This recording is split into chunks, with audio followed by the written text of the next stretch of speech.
let's wait. See if we get some people in here.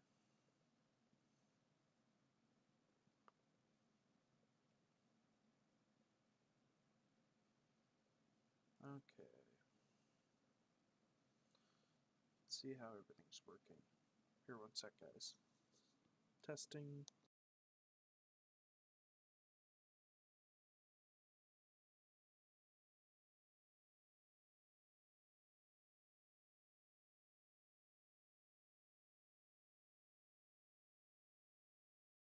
Okay. Sorry, we're good, guys. I was just making sure to do some tests, but let's go with it. You got the mouth this, or you got little mouth the south, the man without a plan, the master of all disasters here. With the by-election for Battle River Crowfoot. We've been waiting for this for a couple months. So obviously we all know in the federal election, Pierre Poilievre did lose his seat in Carleton.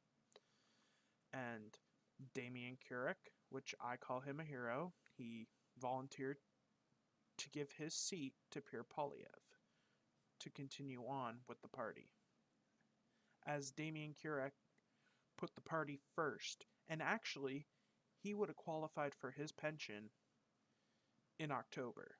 So he put the party and Pierre first before his pension, and I think that's more heroic. That is very heroic. Thank you, Damian. So the polls just closed. It's 9:31, so we're going to be doing some kind of live updates. Unfortunately, we have to stick to the Elections Canada website because it's not like it's a crazy election. It's just a small election, but I say it's big because it's for Pierre Poilievre. And let's kind of take a look at all the candidates that we have here. So I believe there's over 200. I can't even count how many there are on here, but we'll kind of go through them all. So we have PPC. We have. Oh, where's Bonnie actually? It'll be easier once the results start coming in because then the board will kind of move. Where's Bonnie? Bonnie Critchley, right there. So she's people the left are calling her this domination that's going to beat Pierre Poilievre. I highly doubt it. It ain't gonna happen. And if it does, I'll be mind blown, but I highly doubt it because Battle River Crowfoot has always been known to be high conservative. The centrist. Oh, sorry. It's gonna keep refreshing, guys. Every 80 something seconds here. Actually, I'm not gonna change it. Screw it. So we have the marijuana party. Hey Leo, you should have ran for that party. I'm just kidding. We have the Green Party. Pierre Poilievre should be down here. Yep, Pierre Poilievre. Then we have the Liberal, your NDP, and Christian Heritage Party. There's so many parties. See, there's a thing, and this is how much is going to be reported. Voter turnout, 0 out of 85,736 registered voters. And the population is 110,000. So, we'll see. So, I mean, so that's like 30,000 people. I'm pretty sure that could vote, but obviously, you have to include children and stuff like that can't vote, obviously, as the population. So I'm really excited. I don't know how quick this election is going to really be.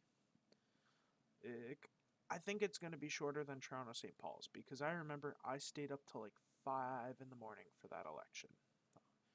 And last I looked, I think Don Stewart was still up, or I think he was down, or one of the two, but it was very close. And then Don Stewart ended up winning it by a couple votes. Unfortunately, he lost it in the actual federal election. But it's going to be interesting. Regardless, a lot of people are talking about, oh, it's going to basically make or break Poilievre. Or most liberals are saying, oh, it's going to break him. I don't think so. Regardless of the vote percentage, if he gets 70%, 60%, what's going to make him is in January with the leadership review. My opinion, I think Pierre Poilievre is the perfect choice right now for the Conservatives, because what alternatives are there? We don't want closet liberal Doug Ford. There's really no other alternative right now. So I think, you know, I felt it. We lost the election, but I don't think it was still a loss. There was a bunch of new voters. The unions were coming in. The youth were coming in. All sorts of people. You know, so I think he deserves another chance to prove himself. And the Liberals won because they switched the leader and Donald Trump. It's simple as that. It's a hard truth. And when they switched Carney, I knew it was going to be a harder race. It wasn't going to be easy. So we'll see how it goes tonight. I apologize actually, because I was supposed to post, I think last month it was, about the about why I took a break basically from YouTube. So actually I'll kind of get into that actually. So I kind of owe it to you guys. I apologize for the delay on that. So basically, not very many people might know this, but some may. I actually volunteered here where I live in the federal election, because I live in Windsor, Tecumseh Lakeshore, which a lot of people will know that riding because of the judicial recount with Eric Kosmierczak, the liberal tard. So I actually was helping campaigning for Kathy Borelli. I was helping out with signs, putting signs out, and oh my gosh, there was so many requests I couldn't keep up. Like, it took a lot of energy. Like, I would work my full-time job, I would come home, I'd have to load up my car. Sometimes I'd have to go to the campaign office to go pick up signs. It was a lot of work, but it was worth it. You know what? At the end, we were knocked down to 4 votes, and Eric Kosmierczak actually lost his pension. He was supposed to get it in October, like a lot of those liberal MPs.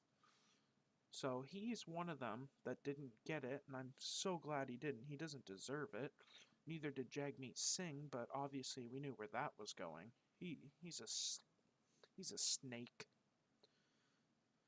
So we're just gonna kind of stick around and see what the results are gonna be. I don't know. It's been 8 minutes since polls closed, so it's gonna obviously take a bit of time, but it's going to be a lot easier because the ballot will be smaller and it'll just show the candidate's name. And look at how, we have so many independents here. Like, you know what? I'm going to say something about the independents. Honestly, you know, if you're going to register that many independents, okay, sure, but they have to be under different agents. And you need the actual signatures, not, oh, I have this many already. I'm gonna keep asking people to sign more. No. I think everybody should have a different agent. So that way, at least it's more fair and legit, but obviously there's not going to be like 200 people to sign, as the agent of these people. Personally, I know that the Conservatives are working on putting a bill into Parliament or some sort to eliminate this mess, because it's only happened to Pierre Poilievre. It hasn't happened to Mark Carney. It didn't happen to Jagmeet Singh. It only happened to Pierre Poilievre. So, obviously it shows biased. And a lot of people think Bonnie's going to be the so-called redeemer and defeat Pierre. I highly doubt it. And I'm going to say this, though. In the fall, Pierre Poilievre gets elected back into Parliament. Parliament's going to be a wild show. I'll tell you that right now. It's going to be wild. We're going to... And a lot of people are talking about, oh, we should be in an election, or When's the next non-confidence vote? The conservatives are not concerned about the non-confidence vote right now. What they need right now is for the liberals to start plummeting, and which they have. Like, I wouldn't say in the polls, but like just plummeting, especially with the Air Canada decision. What the conservatives need to win government also is with the NDP. They need their enemy, the NDP, to gain some support. If the NDP can gain support and the liberals can plummet and the conservatives can pick up, that's how the conservatives can win government, and that's how they have won government in the past, is usually when the liberals are down and the NDP is up. But Jagmeet Singh did ruin that party, so I don't know. But a lot of these people with the Air Canada and that nasty union coupe, ugh, disgusting. They're actually pretty pissed off at the liberals, and I mean, I can kind of get it, but you voted for it, you got what you asked for. So, who knows? We'll see where they vote next time, whether it's going to be the NDP, which probably will happen. They'll probably go back to the NDP. Who knows? Some of them might stay. You know, you have your diehard liberals, you have your swing voters, and that's where, you know, Pierre Poilievre and all them and the NDP need to focus on, is these swing voters. Well, mostly Pierre Poilievre. He needs to focus on the swing voters. You know, you're not going to get the diehard liberals, the NDP, you know. So, I did work the Windsor-Tecumseh Lakeshore election, you know, here. I was volunteering with Kathy Borelli. It was a fun time. You know, it was great to meet with people with the same values as I had. Would I do it again? Maybe. I'm not entirely sure because it does take a lot of time. You know, I didn't realize how much of my time it would take, but you know what? It was worth it. You know, I didn't want to stand here and do nothing and, you know, complain, and it's like, well, you didn't do nothing to stop it. Well, you know what? I did. And I'm glad I did. So I live in the Windsor-Tecumseh Lakeshore riding. Leo lives in the Windsor West riding, which they finally unseated Brian Massey after 22 years. And we actually did a protest in front of Brian Massey's office with the carbon tax. And Leo actually went into his office twice when he wasn't there, but didn't know, and asked, you know, for a callback, and asked, you know, explain what the NDP is doing and covering up with the liberals. And the NDP's like, no, no, no, no, we're not agreeing with the liberals, you know, and we're like, yeah, you are, you're just full of shit. And we were right, obviously, and, you know, I think what costed Brian Massey was a lot of the union vote, and I noticed a lot went to the liberals, and a lot went to the conservatives, but it resulted in a conservative win, actually. A pretty strong conservative win. So the NDP completely plummeted. I think they were in third place, actually, in Windsor West. And obviously, Windsor-Tecumseh Lakeshore was kind of a near tie, almost, but the conservatives had a slighter lean of a win. And then obviously, it can be contested and, you know, go to a judicial recount, which it did. And luckily, the liberals failed. Sorry, guys. I might be looking kind of down because I'm looking at my phone as we speak, too, because I'm trying to get constant, you know, updates on what's going on. So let's see. Let's see how we're getting the results coming in soon, hopefully. Oh, my volume's a little low? Oh, shoot.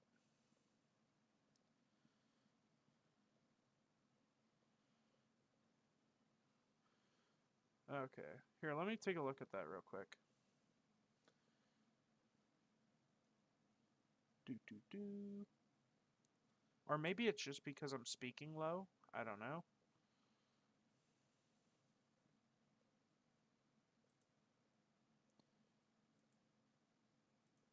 Oh, wait, maybe it's my...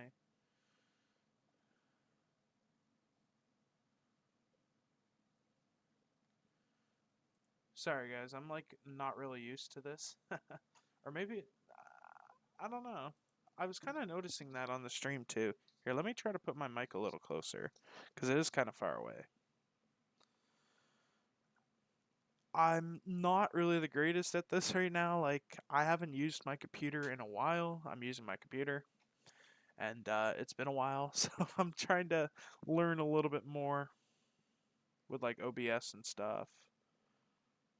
Okay. Let me know how that sounds. If it sounds better or if it's bad.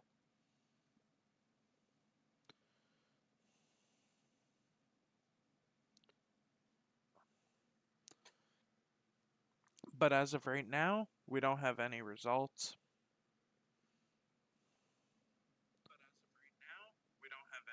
Okay, sorry guys. You're gonna hear that echo. I just want to make sure. So it does sound a lot better. It's probably because my mic was further, and I'm talking a little bit quiet because it's 9:46.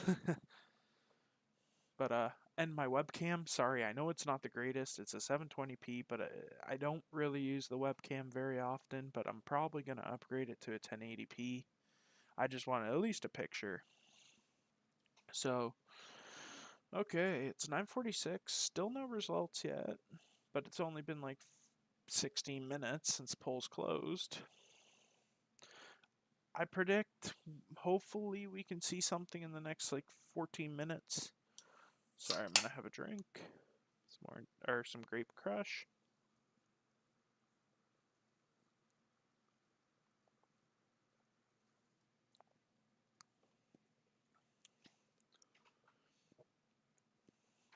So let me know in the comments what you guys think Pierre Polyev is gonna get. Like his percentage in this by-election.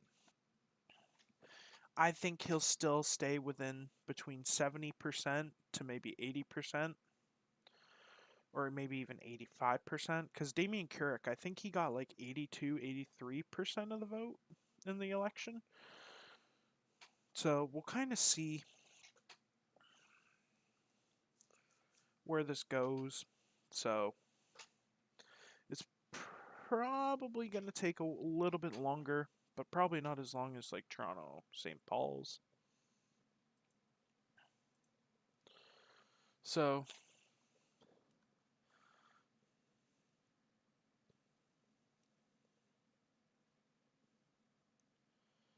we'll see how tonight goes, and hopefully we get a nice win.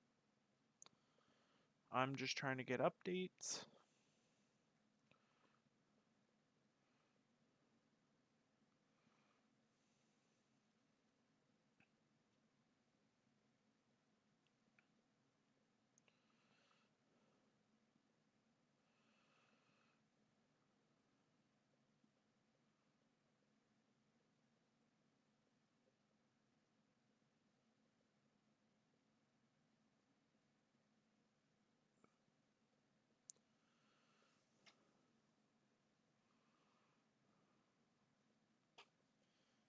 Okay, so still nothing.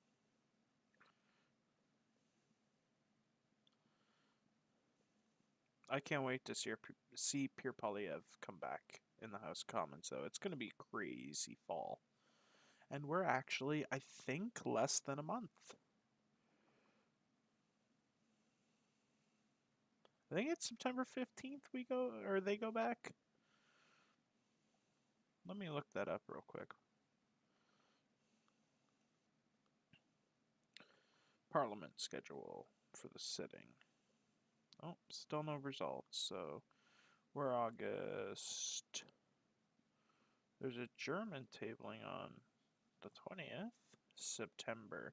So, yep, they go back for September 15th to the 26th, and then they go back October 1st to the 10th, and the 20th to the 31st, November the 3rd to the 7th, and then the 17th to the 28th. Then you have Christmas where they work for 2 weeks, and then they're on holiday. And Parliament won't resume till the end of January, the 26th. Geez, they don't work like at all.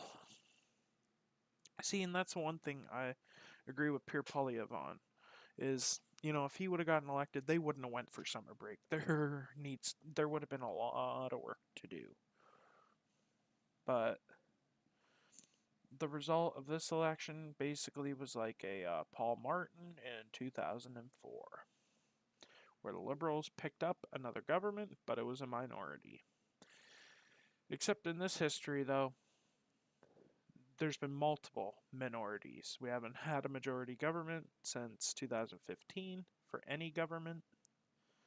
So, yeah, with Paul Martin and the John Chrétien era, it was, I think,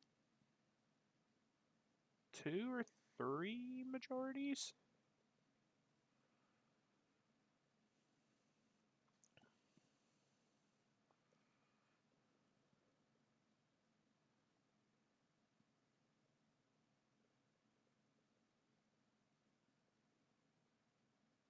Yeah, I think it's like 3, and then it was like 1 minority, and then Stephen Harper got his minorities. He got 2 minorities, and then he had his majority, and then the turd got his majority and his 2 minorities.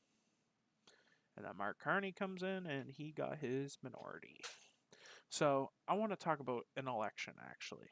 Because a lot of people keep saying, oh, we got to go to an election. Honestly, I don't see an election coming at least till the spring of next year when the budget comes out, or the latest 2027, because, like I say, the NDP is leaderless. There needs to be some momentum built up as well as in the Conservative Party itself. So, nobody, and Canadians, I don't, there are Canadians that want an election, but then there's Canadians that don't. So, and if we go to an election today, we'd give Mark Carney a majority. So, I would rather be sitting in a minority government, at least so Jagmeet Singh's gone and the NDP know they eventually have to defeat the government and go to an election, whether they like it or not. But the NDP has to build momentum, as well as the Conservatives. That's how minority governments have worked. They will only pull if the opposition parties benefit from it, at least from what I've seen. So, Pierre Polyev is not going to call a non-confidence vote this year at all. So I just want to rule that out. A lot of people are thinking he will. He's not going to. Like I say, the earliest could be the spring budget. Because the Bloc has already said Carney's a joke, and they're only going to support this government for a year because a few months to go back to an election. Like I say, all the opposition parties, or at least most of them, have to benefit in some way before they call an election. Because then you're just giving Carney a majority, and then he rules for 4 years. So, this result was shit what we got from the election, but you know what? At least we stopped another majority government.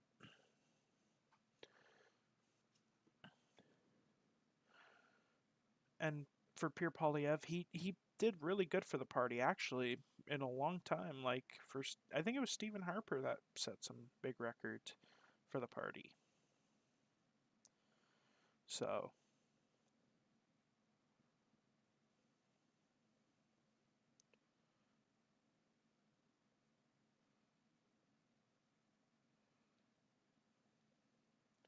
we'll see how tonight goes, and hopefully we can get some results here soon. Then I can start kind of reporting on it, diagnosing it, and kind of seeing where we can go from there. And so, hopefully, I don't think the results will be obviously close to trigger any sort of like recounts or anything. But we'll see what the results look like. But look at all these candidates here. I'm going to refresh this real quick. So, that way I get some time. The PPC. I'm shocked Maxime Bernier didn't run in it. Imagine if that would have happened. But Bernier would have probably faced a shit ton of backlash for that. But you think he would. You think he would step up to try to step up to Polyev. Then you have the Libertarians, the Centrists, the Marijuana, the Green Party. Where's the Rhino Party? Liberal, Independent, Christian Heritage. Yeah, there's no Rhino Party or the Communist Party. Well, it is Alberta. They have quite a bit more brains. Okay, still nothing. Hopefully we get something soon.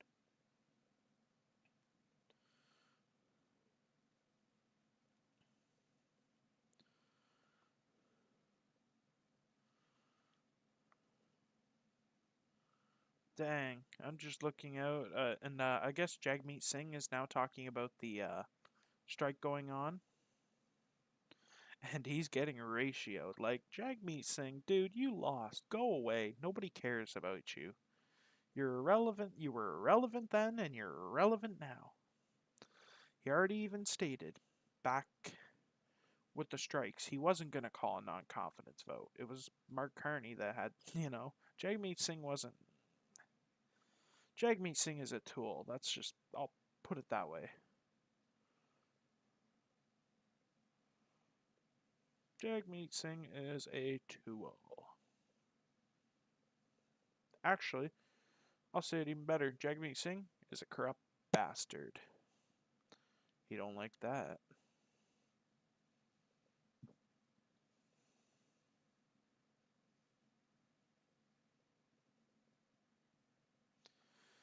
Come on, get those results in.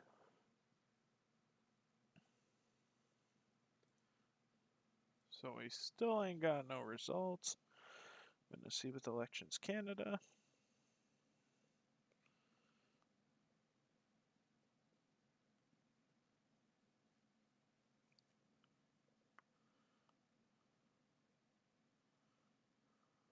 Okay, so it says they posted something 7 hours ago saying the results of the by-election in Battle River, Crowfoot, Alberta may take longer to come in as higher than usual number of candidates may slow down the ballot counting process.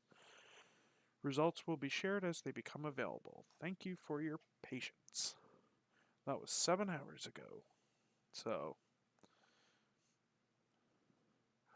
I wonder if they even started pre-counting yet. Like, I think in a lot of ridings in the federal election they did because it's a lot of results. A lot of people were saying, "Oh, the mail-in ballots, what if they came in late?" And they don't. I hate to say it, they don't count. If they don't reach the date, they don't count. Elections Canada will still count them though after to see if the result would change if the gap between the two or three candidates is close. So, like, let's just say Pierre Poilievre and Bonnie Critchley were very close together in votes. That, and this was maybe afterwards. Say, like, Pierre Poilievre won by a short amount. They would have to look at those votes regardless to see if a change would happen. From that, I don't know what would happen if that, like, would they have to go through it and determine the winner? Say, like, if,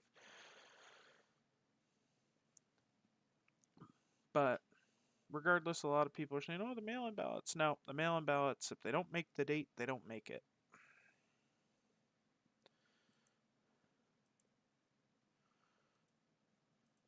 Come on. Let's get some results. Let's get some results.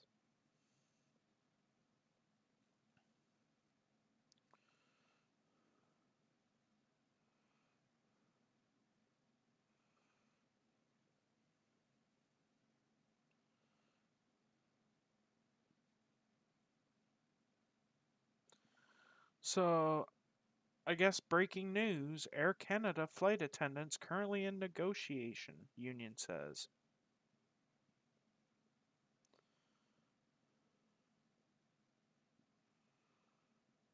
So, we'll see how that goes. Probably because the liberals have faced so much backlash, and now Mark Carney knew he made a big mistake. Now he's going to try to wishy-washy it. Of course.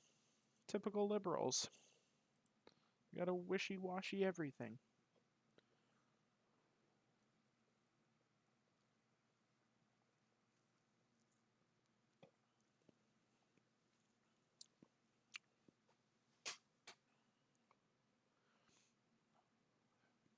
Still nothing.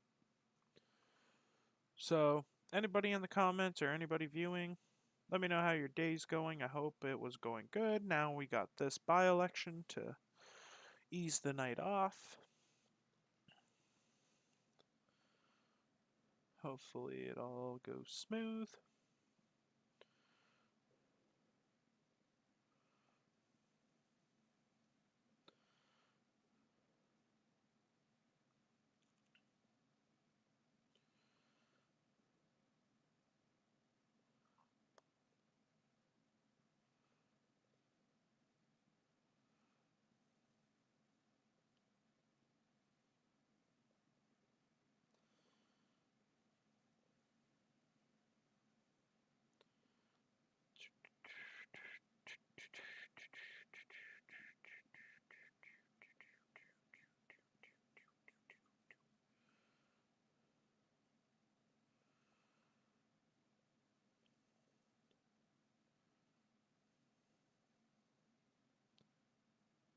Okay. Just checking everything out, guys. See if anybody's talking about anything yet about this by-election.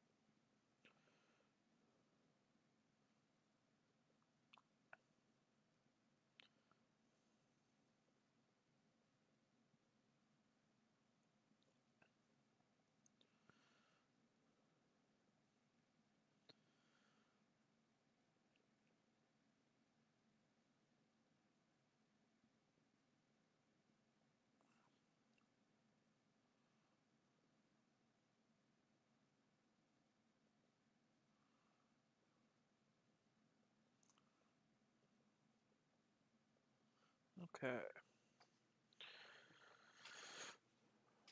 Can we get some results? Even some small results would be nice.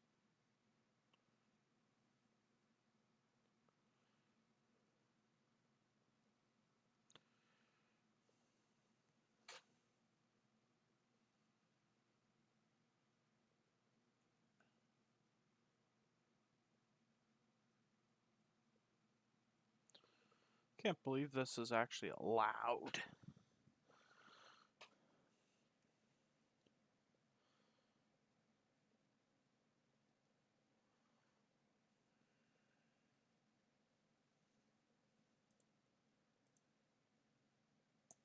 Let's get some results in. Let's get some results in.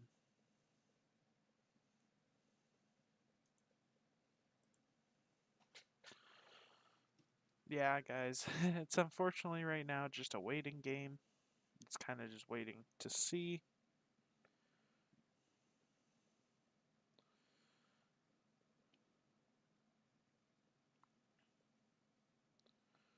I can't wait for Pierre Polyev to come back into the House of Commons.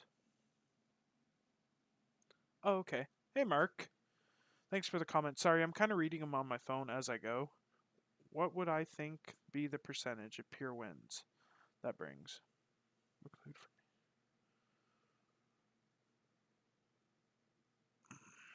Honestly, the percentage I think is between 70 to 85%. I think within that range.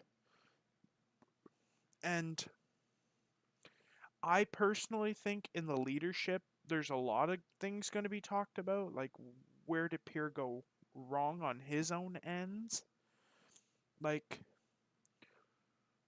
immigration is going to be a big thing, and I know he has changed his tone compared to the last election. Immigration is going to be one of the things, at least that I can, is easy to point out. A lot of things are going to be like I can't like name 100% of them, but like I know immigration's going to be one of them. Maybe his nailing down, like how he used to really nail down on Trudeau. I think he like have his same like you know going at it with the with the liberals, but like kind of toning it down a little bit, like a different kind of persona. Like Stephen Harper had to kind of do that to win an election. Not saying like Piers is like I'm not thinking like a leftist saying oh Piers is bulldog. No, but he needs to kind of impress swing voters or at least kind of make it to where he's you know in connection with swing voters, and that's kind of how we'll win. I mean, I can't really say 100% what they're going to talk about until we get there, but if people are thinking that Pierre Poilievre's going to get tossed out of this leadership, I highly doubt it. If it does happen, it his performance in the fall and his polling numbers, maybe not even his polling numbers, just how his performance is in the House in the fall if he wins. I think it's going to determine that to what happens, but I know at least one of the main things that's going to be talked about is immigration.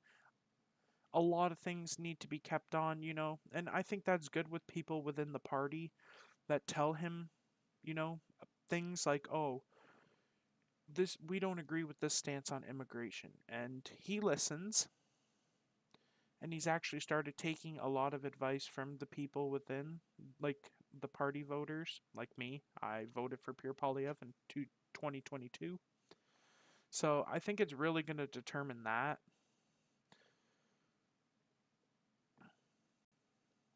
And whether he can improve to when we go to an election.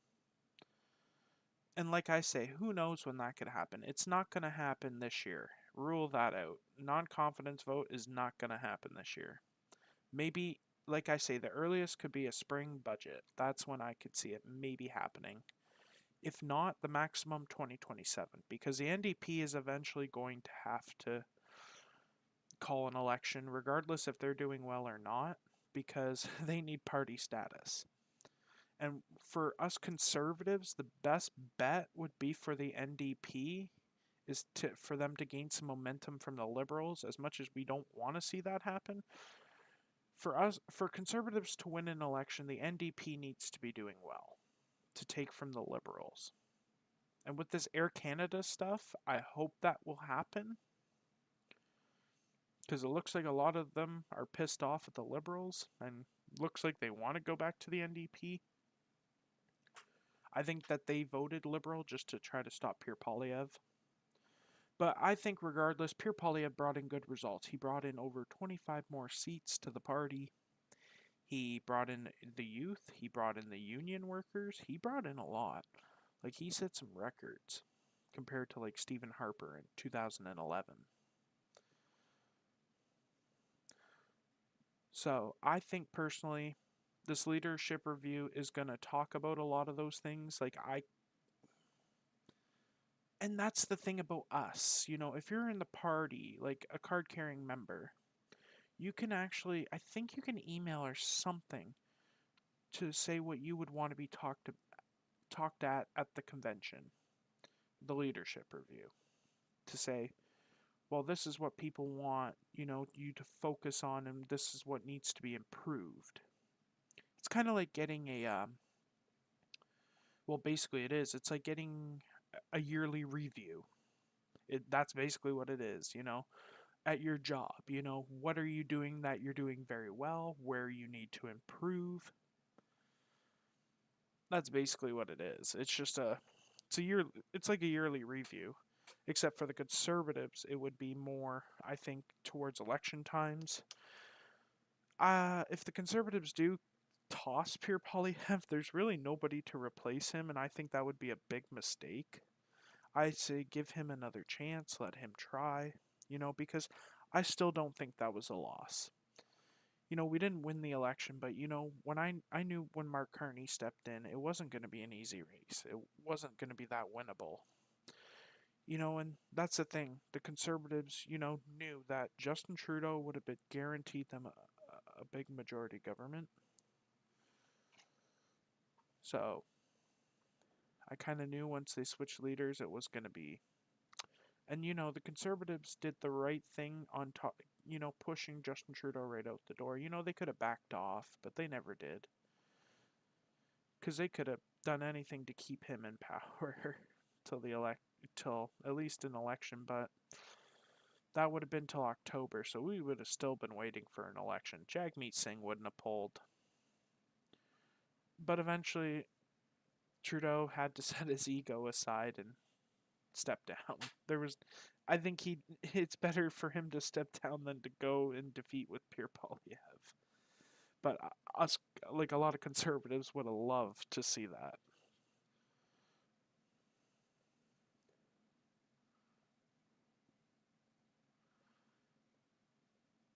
I would say definitely Mark. I wouldn't say she was the worst, but she definitely wasn't the greatest.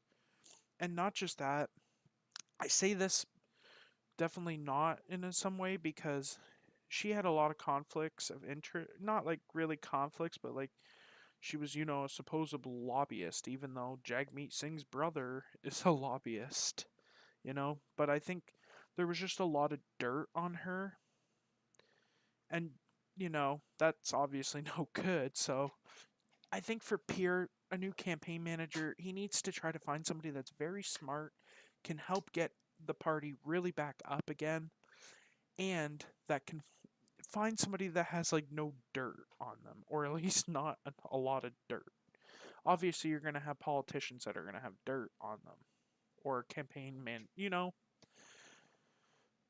But he needs to really be careful in who he selects. But obviously, this is a big lesson learned. I'm kind of in a mix that the Conservatives didn't win. I'm disappointed. I'm sad, but I'm kind of happy in a way because, this just shows. Okay, Carney, show us that you can fix this. Show us. Because if it was Pierre Poilievre, the Liberals would be having a heyday with it. Saying, oh, Pierre Poilievre's not being able to fix this. Well, the Liberals, it doesn't happen that right away. Like, look how long it took Stephen Harper to clean the mess of John Chrétien and Paul Martin.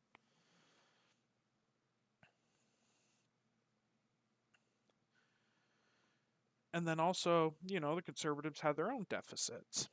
I'm not going to hide that. They did have their own deficits, but when they left government in 2015, they left it with a surplus.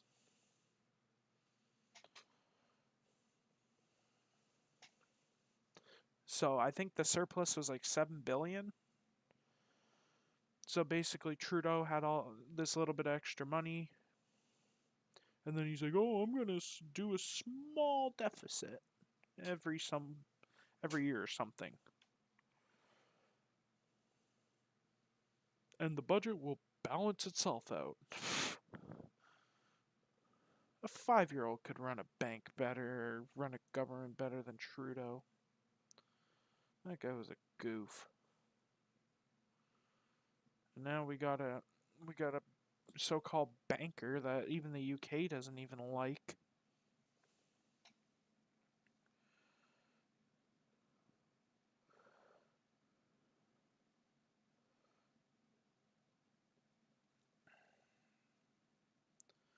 Yeah, it's getting crazy out there.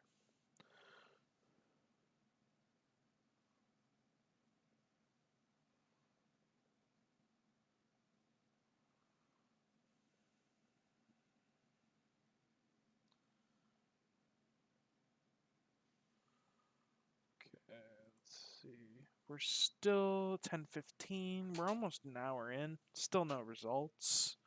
Hopefully we get some very soon. We're at 10:14.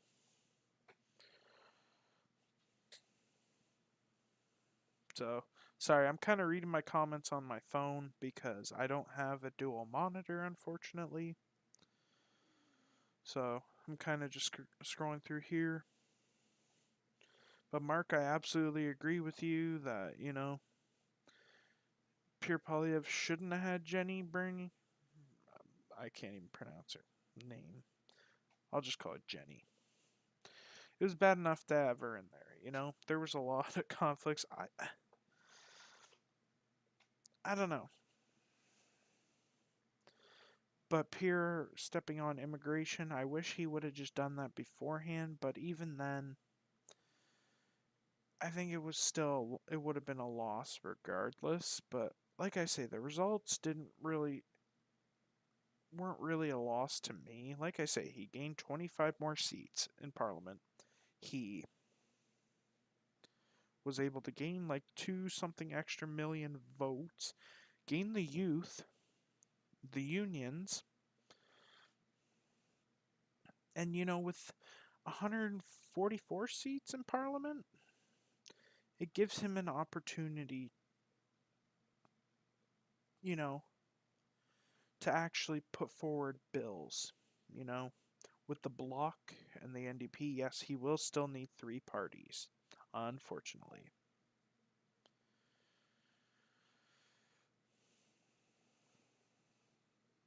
Because the bloc didn't really surge that much.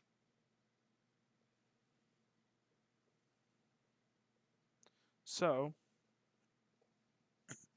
the NDP and the bloc will have to vote with Pierre Poilievre on bills to get passed. Kind of like what we were doing with non-confidence votes. The only difference is we don't have Jagmeet Singh here holding us hostage. And even the NDP in the parliament before they went on summer break, the NDP was actually even voting with the Conservatives on a few good bills, and the bloc. So what it shows is they don't want the Liberals staying in power long, but we don't. It's too early to go back to another election. Maybe in a year or two. I'd say I was hoping at least 2027 because you got to give it some time. But we'll see how it goes. The budget. I'd say Pierre Poilievre's obviously going to vote down the budget. The bloc, I really don't know because they're kind of a guessing game. Like, I think they're going to look at it and see, does it help Quebecers? Obviously, that's how they always do it. The NDP, I think they will probably vote with the Conservatives because obviously, like I said, the NDP needs more support in their party to gain party status in the House of Commons, so that helps them get more money, helps them get more time in the House. So regardless, the NDP is going to have to go to an election very soon anyways. So we'll see how it goes when we get there. But like I say, I don't expect that to go till maybe the spring or even fall or even 2027. Regardless, we're not going to an election, at least this year. A lot of people are like, oh, this is going to push for another election. No. Nobody wants to go to an election right now, at least in the opposition parties. There's no gain for them right now. There's no worthy for them to call a non-confidence. Politics it's a dirty game. It is absolutely a dirty game.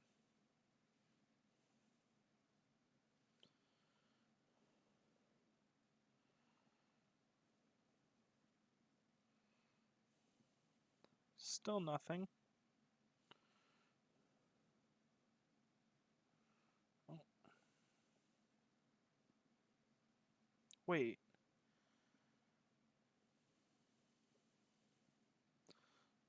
Um, Somebody just said that the polls close in 17 minutes?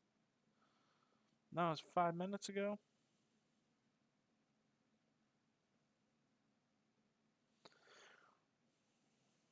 So, I'm going to talk about somebody's prediction for Pierre Poilievre's riding, and it is Sharesti, which is Real Albanian Pat. If you guys don't know him on X, he's not a pollster, he's just a data miner. He has a website called Polywave, which a lot of people usually like symbol for Pierre Poilievre. No, it's like poly, like politics. So his prediction is Pierre Polyev will have 71.7%, Critchley will have 13.1, the Liberals will have 6.6, the Uniparty 2.4, the PPC will stay even at 1.6, the NDP will lose 1.8% at 1.4%. The Libertarian Party will gain 0.9%. The Christian Heritage Party will gain 0.6%. The Greens will gain, or actually the Greens will lose 0.4 at 0.3%, and other 1.4 and a plus 1.4.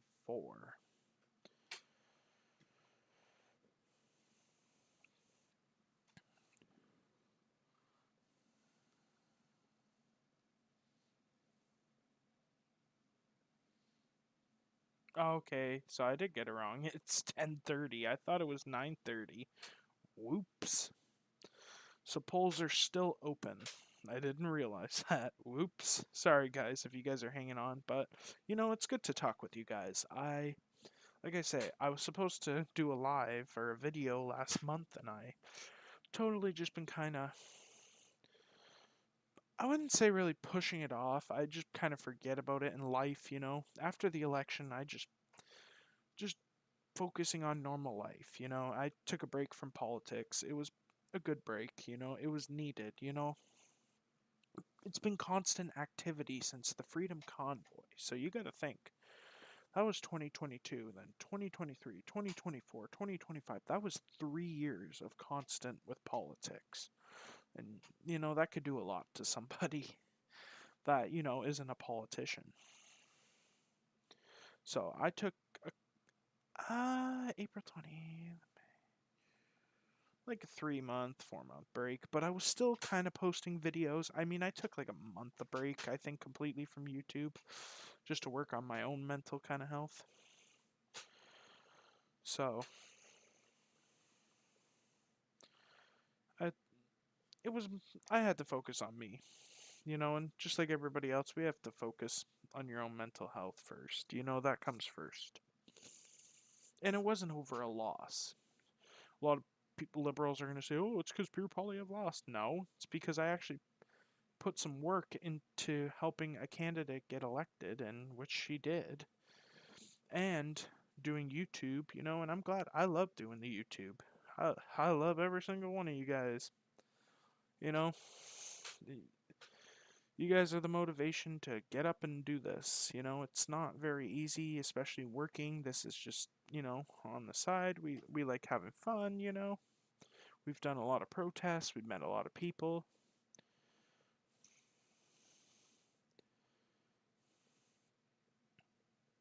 So it was exhausting, but when the house comes back in the fall, I'll probably be back on the grind again. So just make sure you guys drop a like on this video if you enjoy it so far. Make sure to subscribe. And Leo has been going live on his Facebook more than YouTube. So if you guys want to check that out, go to the channel page. I have posted socials there of our X channel, our X page, our Rumble. We don't really upload on Rumble. I got to get back into that. And Leo's Facebook page where you can kind of see all of his videos and posts on what he does, because he does do a lot of stuff on his Facebook. Okay, let's see. Do I have any more comments? Okay. Politicians are politicians. Pierre, as likable as he is still a politician. Do you think he has an alternative motive if he's hiding something? What's your opinion? Honestly, that's a really good question. Like, yeah, of course. I would have to say, and I know I might get called very far right on this, but I'm actually not really far right. I would say I'm more to the center right, or maybe a little more right leaning. But like, I look at it, at the end of the day, I look at the policies and what the party's doing and how they're performing with policy. I would say maybe the Paris Accord agreements, like, and the National World Health Order, or even the World Economic Forum, like I, I like Pierre, but it does make me double question it sometimes, because Harper was involved with the World Economic Forum. Even though he did perform good for the people, I still have questions like that. And, it's hard to put your faith into a politician, but you have to pick the lesser of the evil and the best option. And I would say the conservatives, because there's actually a lot more physical responsibility. They actually know their numbers. They're not just, reacting like idiots, like the liberals. So I would say it's more physical responsibility.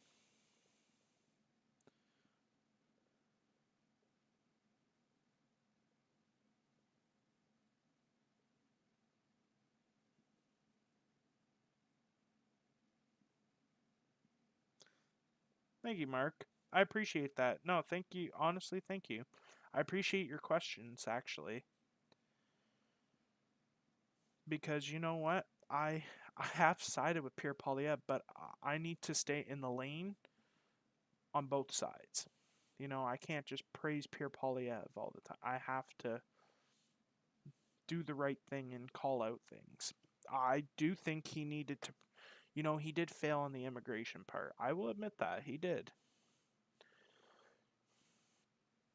Like he had the good ideas, but he just didn't put the how can I put it in simple terms? He didn't put the balls on the table and go full out like he is now. He should have done that a long time ago. I also think he should have talked more about the Paris Accord and stuff.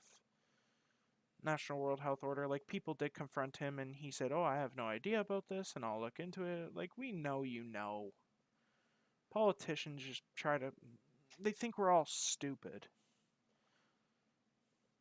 The one thing I noticed with Mark Carney and Justin Trudeau is Justin Trudeau, when he knew he was getting caught in a lie, he obviously we knew he was lying, but at least he tried to cover it up in the smallest ways, even though we'd still find out. Mark Carney's just doing it bluntly, and he has no care in the world if you figure it out or not. He just leaves it right out in the open. So there's a lot of things Pierre needs to improve on.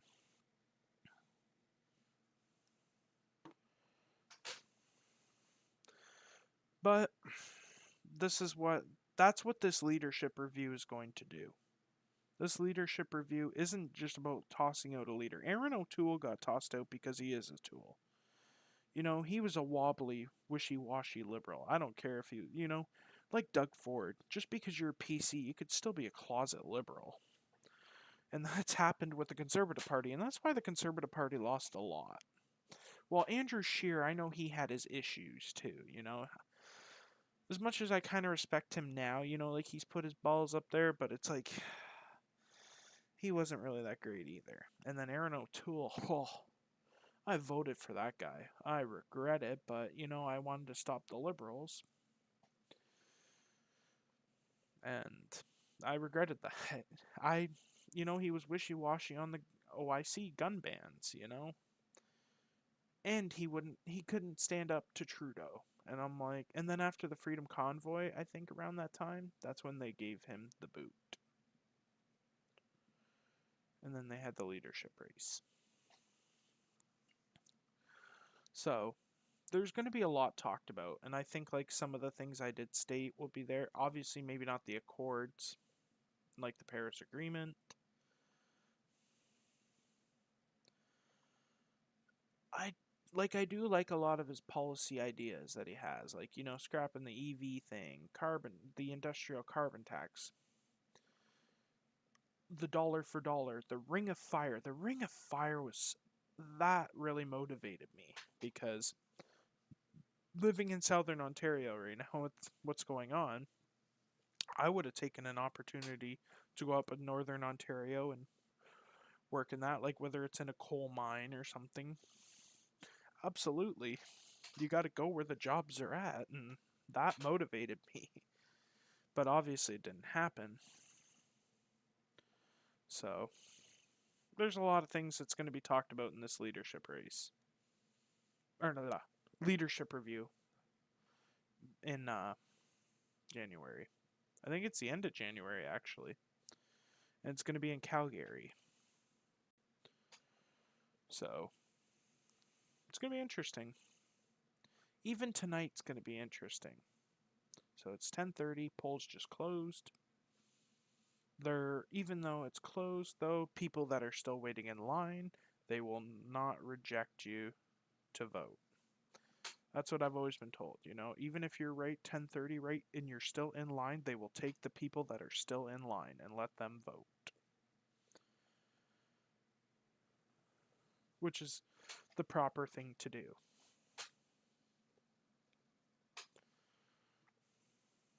Okay, let's see. Do I have any more comments I can read? Nope. Anybody else in the comments want to ask me some questions? Don't hesitate. I'll do my best to answer, or at least even ask my opinion on things, like Mark has. Thank you, Mark. I appreciate that.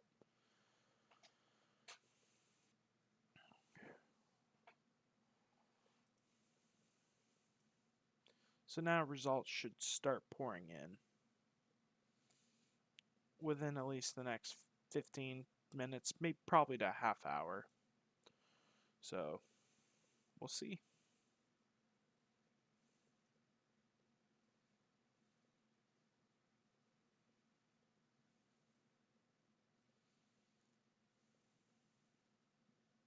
Oh, so also that doesn't include the electors who registered. So there could be some new ones coming in.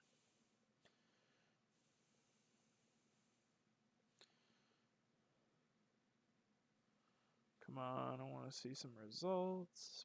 Oh, there's a peer gather. Let's see if I can find Pierre Polyev again.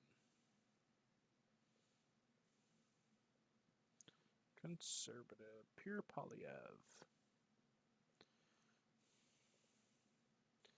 Him and Bonnie and the Liberal and the NDP, the PPC, they'll be all up here once the results start coming in. Battle River Crowfoot. I actually like that name. That's like an awesome name.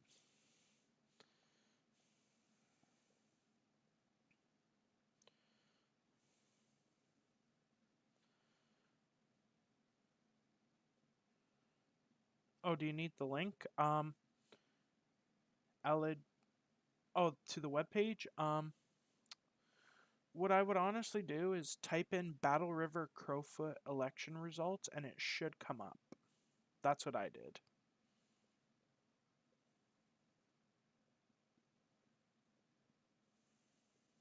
But what I can try to comment it real quick.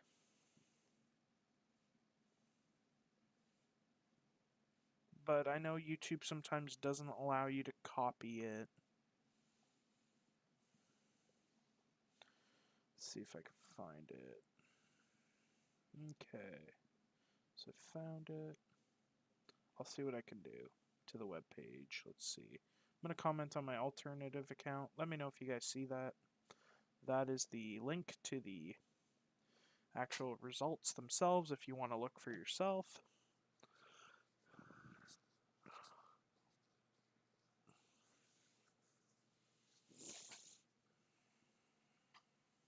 And still no results yet, but we're 3 minutes into the polls closing. Now it's time to wait for the results.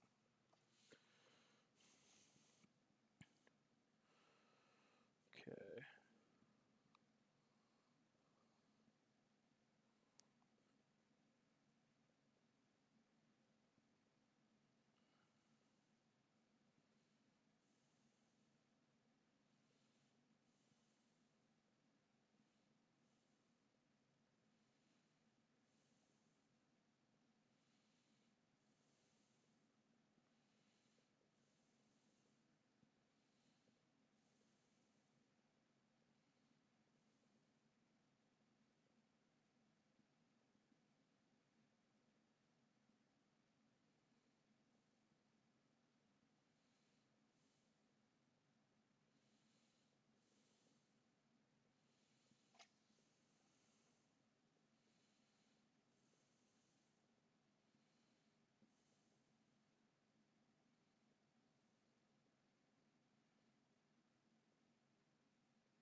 Okay, so still no results.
Okay.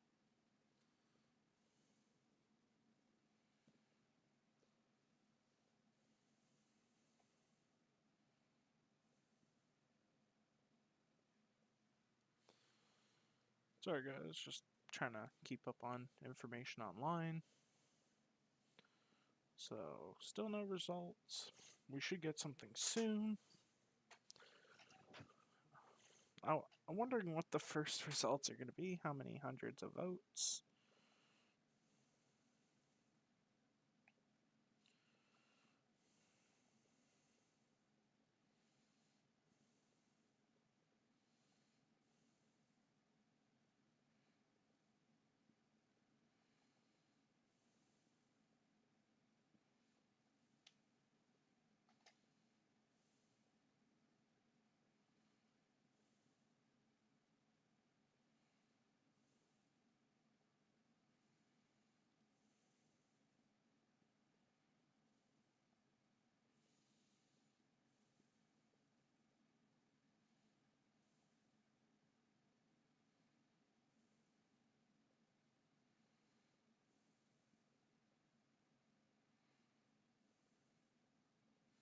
Wow, it looks like Pure Polyp's actually gaining some support. Social media. Looks like he's booming actually a bit.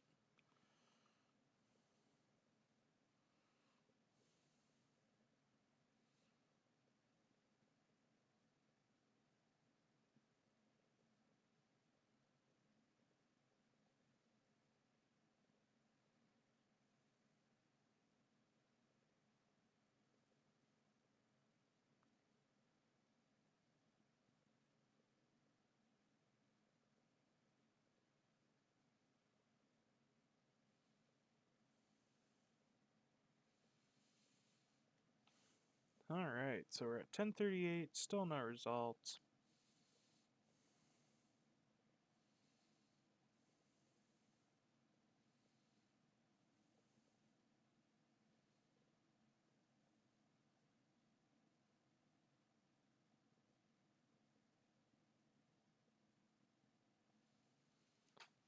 Let's see if I got any more questions.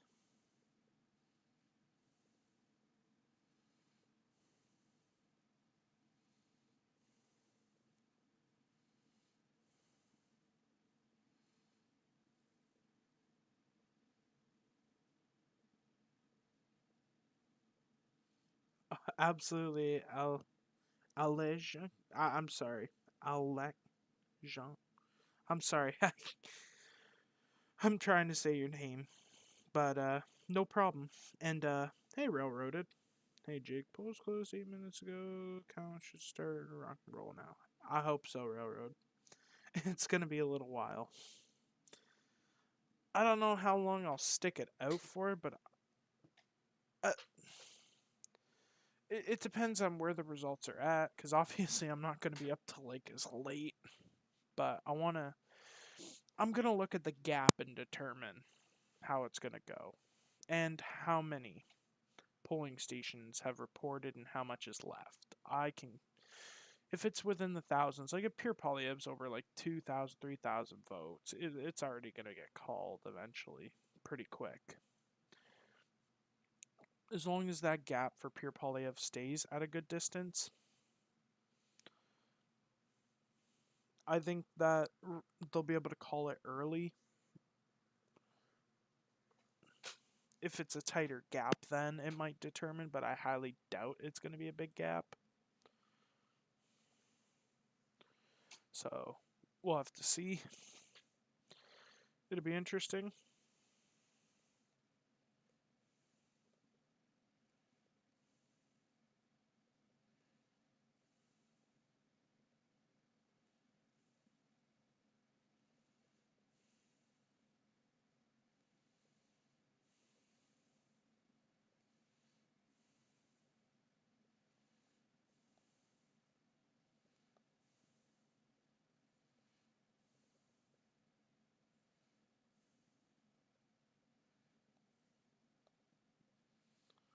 Okay, still no results.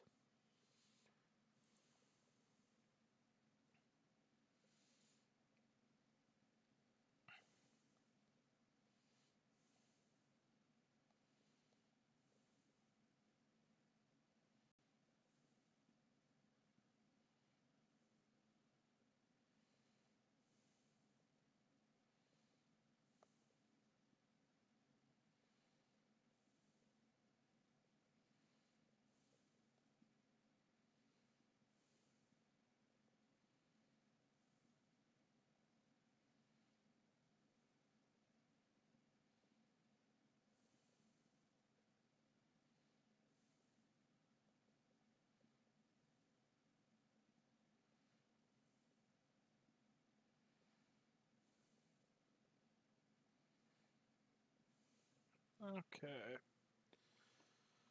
still nothing.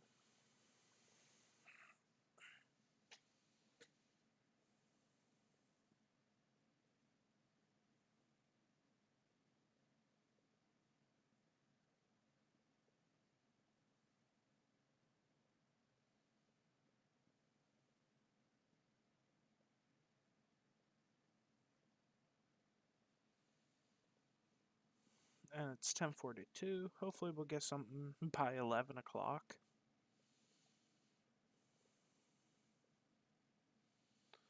Can't believe I'm still up, guys. I went to work for 7, started at 7 in the morning. I didn't really sleep good the night before. So, I don't know how the heck I'm still up, but I'm still up.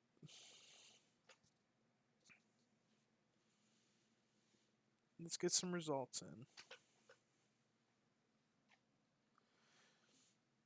And a lot of people, I don't really care for the polls. But a lot of people are like, oh, Pierre Poilievre's dipping in the polls. It's because, one, we're on summer break. Pierre Poilievre needs to get his seat back in and bring the momentum back to the party. And then I could see some poll numbers changing. But I'm not really worried about the polls. Never really was. I mean, I know I used to talk about them, but they're just estimates of what people could feel. It's not accurate. Like, even 338 Canada was wrong on a lot of seats in the federal election. Like Windsor West, it was going to be a big NDP lead still. No. NDP fell third place.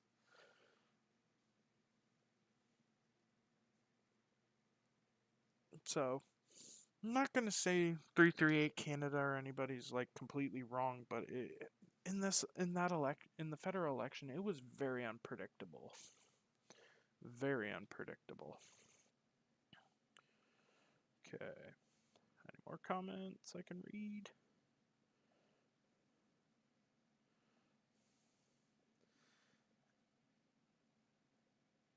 Honestly, 70% still not bad. Regardless, and I'm going to explain this why, and I know I explained it earlier. 70%, yeah, it's not great like Damien Carrick, but it's not bad. Regardless, it's a win. What, especially because everybody's worried about the leadership or the leadership review. What, like I said, what's going to determine that isn't the results of this by-election. What's going to result in that is how Pierre Poilievre performs in the House of Commons in the fall. That is what's going to determine how they're going to do this leadership review and what he needs to work on. So I highly doubt the party will just necessarily drop him. There'd have to be a very good reason for it. But I'm just saying, like, even if he hits a 70%, I don't highly think it's gonna do anything. It's how he performs in the House in the fall, and if he can spin things around. But honestly, who else could they replace that's any good for him? Doug Ford's crap. The rest of them, they're all like, they're closet liberals. I'm just saying it how it is. I know I might get some. Yeah, I know he's no Harper.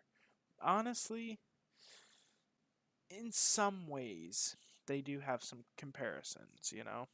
Not everything, but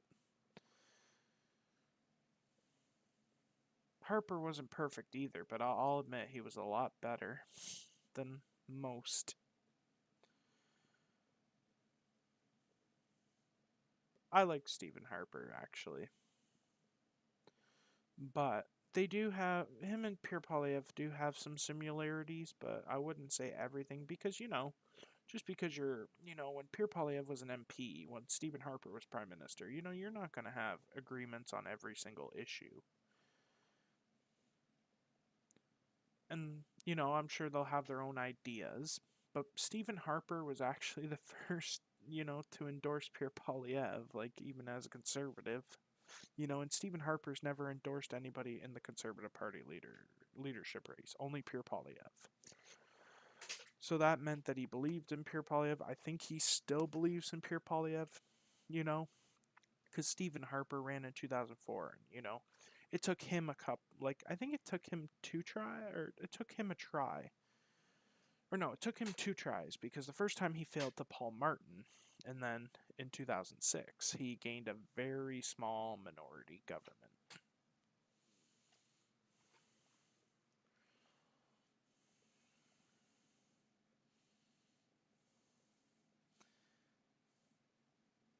He did, honestly. He did hurt the party. And that's what I would say also cost the election. The fear of Trump. It was a big factor in this election. Because Donald Trump wanted a liberal government, not just for the so called 51st state comments. It means that he could be more to another country, like he can say, I can do this, and if you don't like it, too bad. I'm just speaking the truth of it. Regardless of a politician, Republican, Democrat, conservative, liberal. I have to say it for what it is.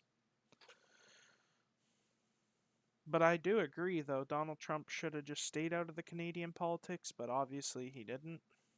And that's all I can say about it.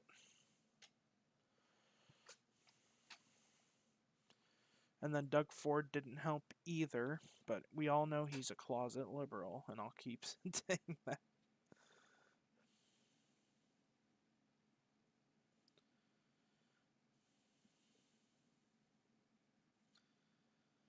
Yep, you're absolutely 100%. Yep, Harper won two minorities. The first in 2006 was a very weak minority because they didn't want Paul Martin to get a majority, and neither did they want Stephen Harper to get one. And then in 2008, Harper was actually able to gain a stronger minority. And then in 2011,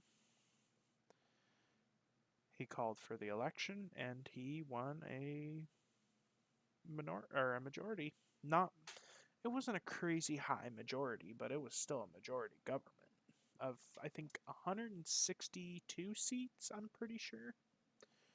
Somewhere in that range. I know a lot of people are going to look at me and say, well, how do I know all this? Like, I do a lot of research about politics, even in the 90s and stuff. Maybe I wouldn't say so much in the 90s. I'm still kind of learning more about that in the 80s. things, but I know mostly about the early 2000s, and I'm a Y2K baby, so politics, it's important to pay attention to politics.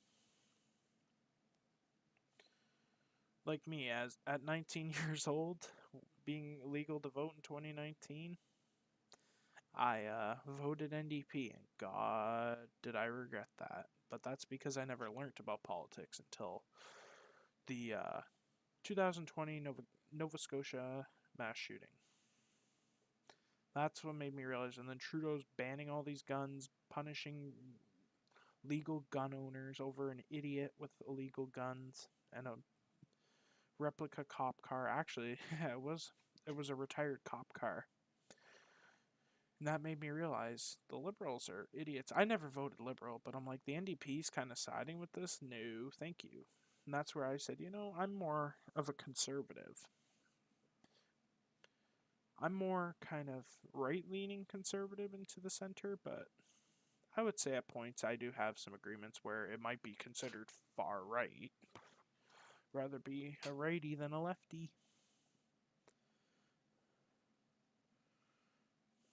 So still no results. 10:51.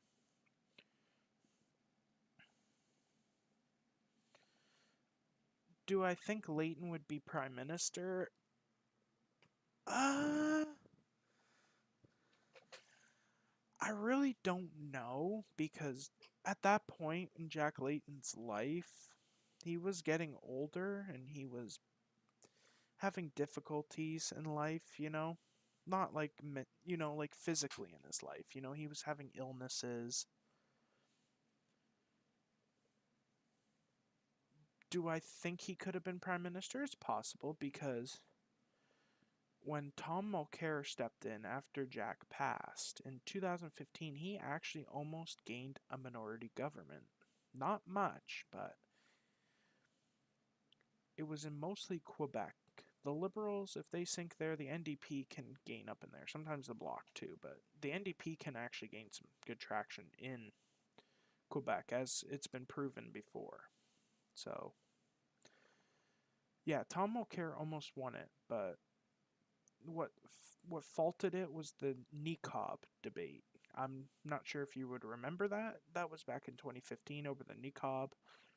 Stephen Harper said he wanted it abolished for Canadian ceremonies. Justin Trudeau said it would stay on, and we have some results. Pierre Poilievre is 437 out of 22. So I want to call it now. But Pierre Poilievre is in the lead with 89.9% of the vote. If this can still stick around in this number, that's good. But this is looking good for Pierre Poilievre. It looks like at least I can't predict it now, but it looks like he will be coming back to the House of Commons. So we have polls reporting 1 out of 286, 0.5%, 486. So that's good. 437 votes. So results are starting to come in. The Liberals, we'll see. Bonnie Critchley. Is the NDP there? Yep, with 9 votes. Where's the PPC? 1 vote. The PPC has 1 vote.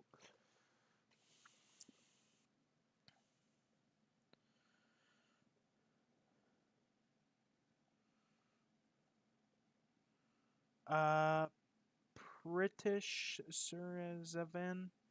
Sorry if I pronounced that wrong. The results are coming in now. Mark, yeah, 90%. I don't think it's going to stick, but if Pierre Poilievre can gain, at least in the 80s, even the mid-70s, that's still good to me. I think he'll get pretty darn close to that. So 89.9% of the vote. Pierre Poilievre in first. Bonnie Critchley in second with 22 votes. Darcy Spady with 11 votes.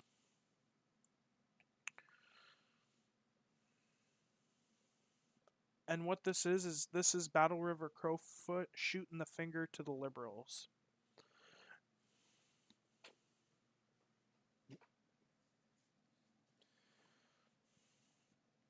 I think the liberals are honestly afraid of Pierre Polyev. I really do think that. Like they're like, oh, he should leave. You know, he needs a new leader. Why? Because you think, like if you weren't that worried about Pierre Polyev and thinking, you guys will win again, then why are you trying to get rid of him? you know, like if he is your so-called winner, then why would you want to get rid of him? Bonnie's 22 votes are her first and only group that came in and vote early. Friends comes forward. I could believe that, maybe. So, let's just kind of refresh. That's the first of it, though. At least we do got some kind of results to kind of pick at. Obviously, it's still too early to call for Pierre Polyev. Way too early. But we'll kind of keep up with this as it kind of goes on, as we maybe get through to the 50s, 60s, 70s. If depends on how the lead gap is. If it's within the thousands, you can kind of call it. But obviously way too early. But 89.9% of the vote right now. So that's good.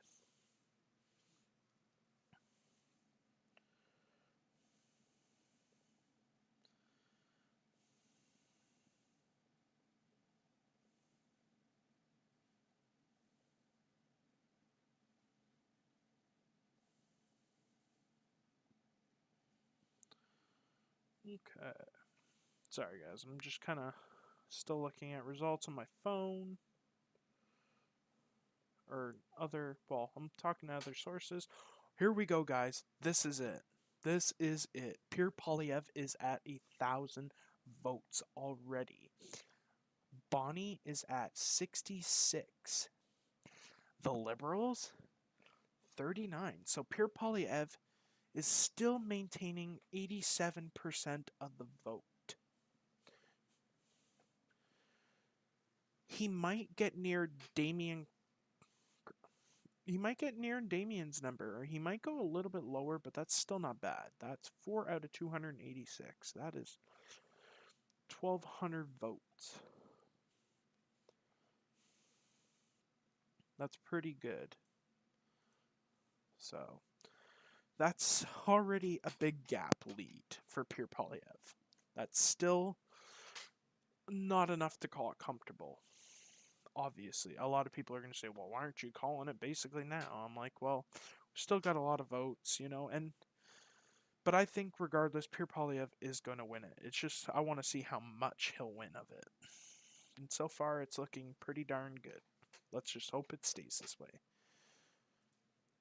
Like in the percentage wise.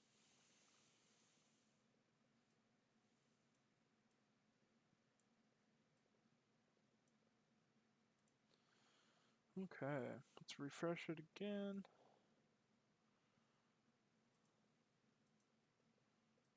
Okay, so no new results have come in yet. So let's look at the other parties. Is there the marijuana party has a vote? So the longest ballot committee, you just wasted your time. You just wasted your time.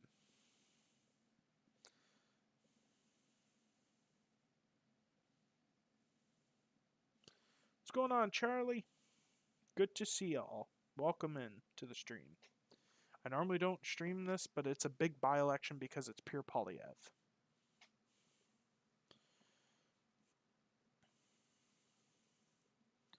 So he's still maintaining 87.8% of the vote. Very good.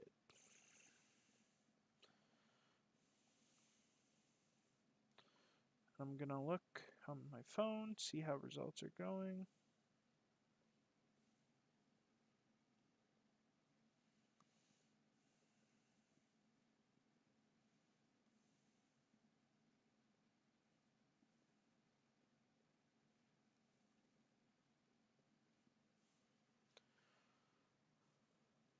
Okay, let's see. Still no results, but this is good so far.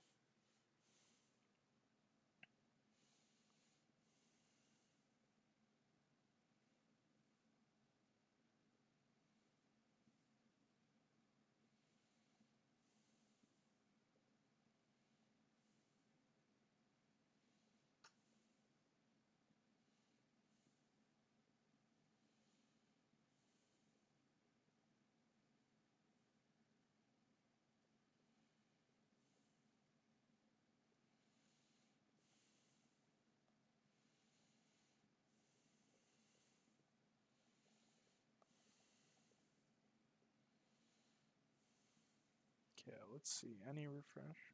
Oh, okay. So we have some more updates.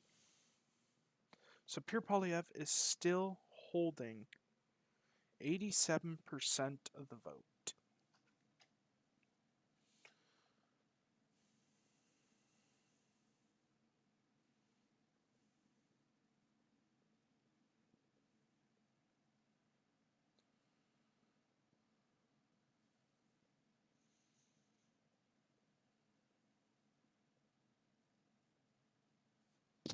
This is good, though. 87.1% is still good. Bonnie Critchley is at 6.1 with 84 votes. Till I refresh. Okay, no, still 84. The Liberals are at 43. The United Party is even more higher than the NDP. Well, they're tied with the NDP, never mind. The Green Party is at 4. The rest of the independents, the PPC is down there. So what this is telling me, folks, is the PPC is voting for Pierre. Well, at least in the early polls, they're voting for Pierre Polyev.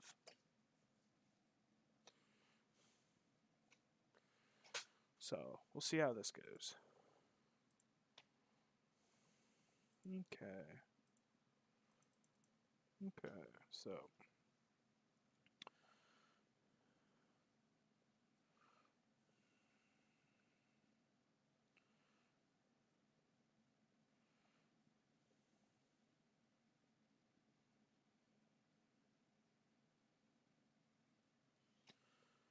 Okay. So still nothing. How many polls are we in? We are 5 out of 286. So that means 281 polls to go with 1,371 votes. Oh, why am I going to this refresher?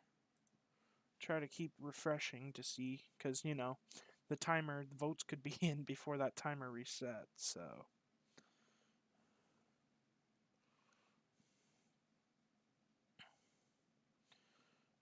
Okay.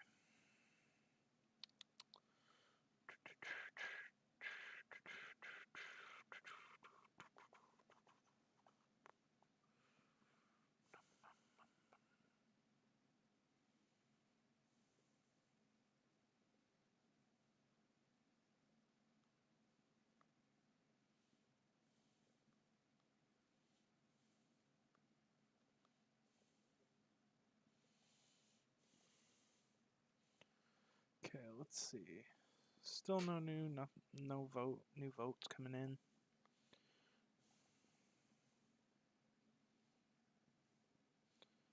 So, some Sharesti Real Albanian Pat is saying Pierre Polyev, leader of the Conservative Party, is projected to win the riding of Battle River Crowfoot between 80 and 90% of the votes. It's not 100%, but that's where it's looking. So, if that's where it goes, that's pretty darn good. Okay, so now we got a new update. This is 85.9. So, Bonnie Critchley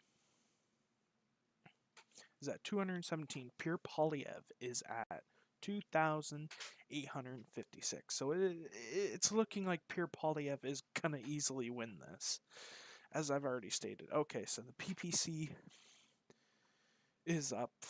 It's about time. I was going to say, you're going to let the Green Party win? So the PPC Liberals are up 108. The NDP are 4th. So this is getting crazy, folks. Get the popcorn.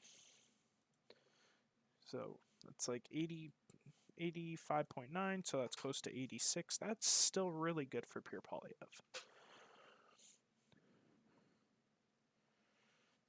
At this point, I'd just call it now.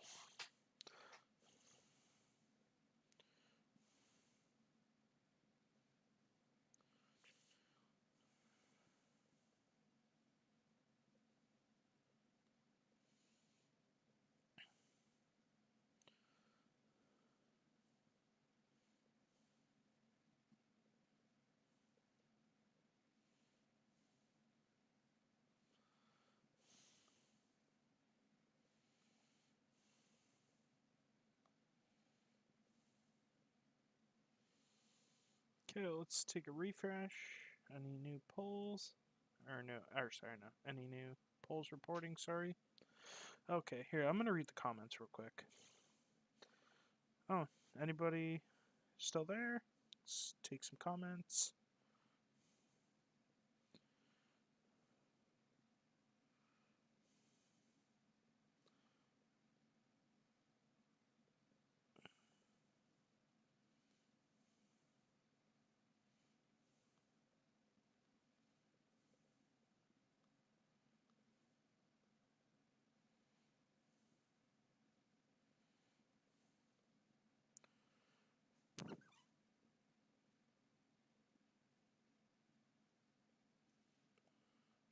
Sorry guys, I'm going to do this real quick.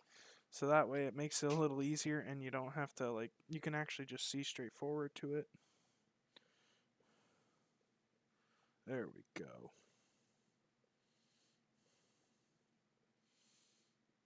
I know I look like a hippie. Anybody probably saying, or I look Amish. A lot of people are saying I gotta trim the beard, trim the hair. Okay, so still 85.9, 256 votes. Where are we at right here? So we're reporting at 10 out of 286 polls.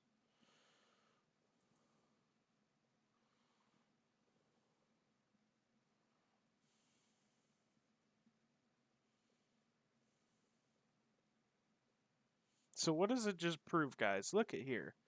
Look at all these candidates. You just wasted your time for a protest that wasn't going to work. Wasted your time. And I laugh at that. That's just absolutely hilarious.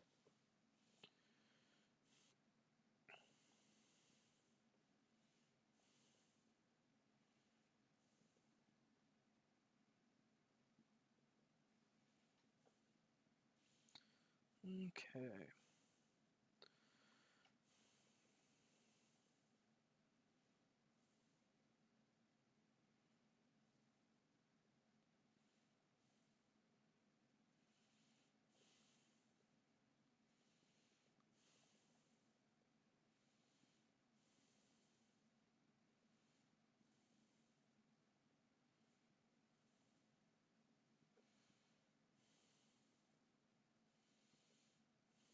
Okay, let's see. Do we got any more results? Yes, we do.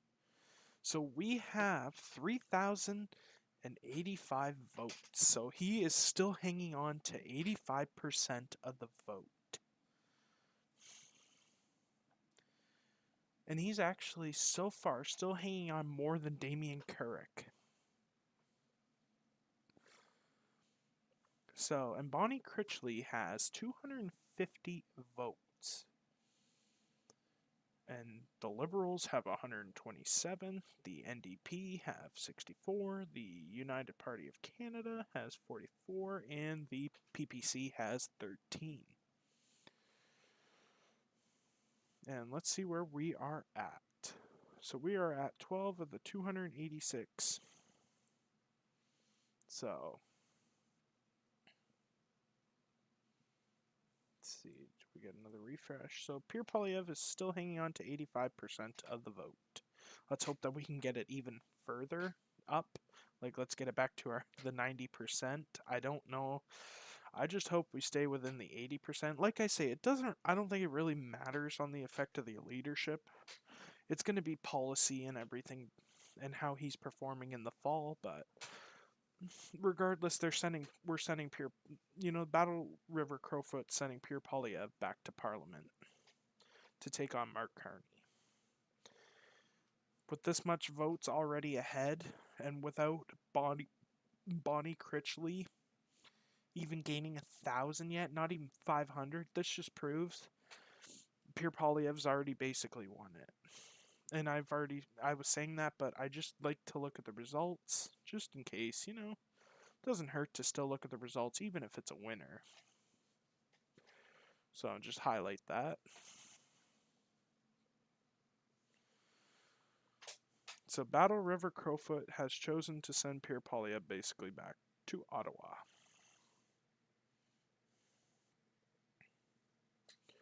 Okay, let's refresh. Do we have any more new votes? No, we do not.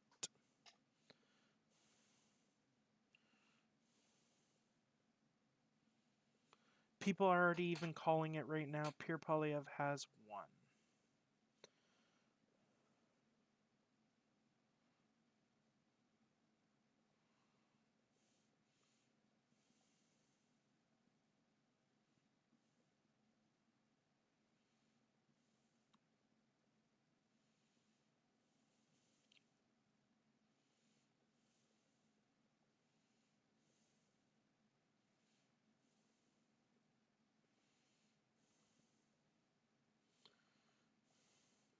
All I can say is to Pierre Polyev, welcome back.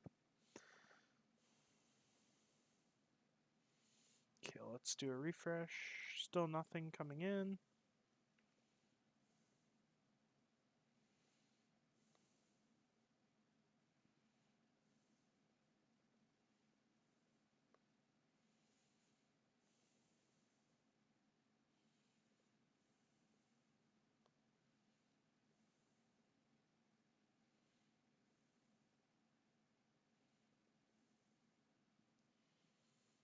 Let's refresh it again. Still nothing. So, wow. 85.3% of the vote. So people are already calling that Pierre Polyev has won.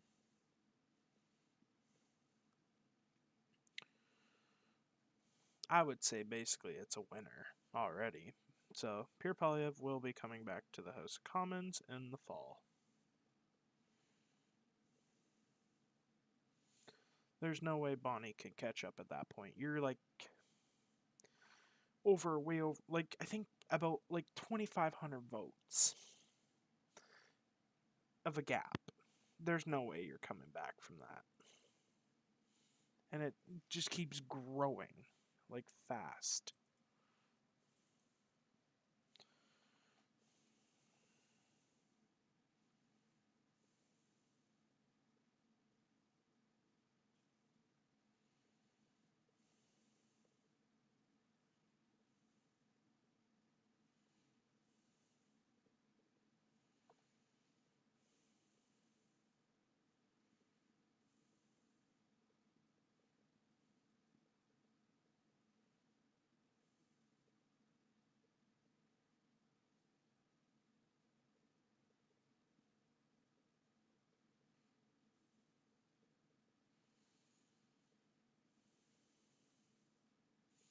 Okay, let's take a refresh. Still nothing coming in. Let's take a look again. Let's see. So we're at 12 polls out of 286. Voter turnout, 3,000. That's a small voting percentage, but they're all going for Pierre Polyev. This is pretty good. Oh, 83.5. So Pierre Polyev has jumped from 85.3 to 85.5. So this is good. And the Bonnie Critchley is 265. And Liberal Darcy Spady is 134. New Democrats 75. The United Party 52. PPC 15. Look at the Green Party down there at 8.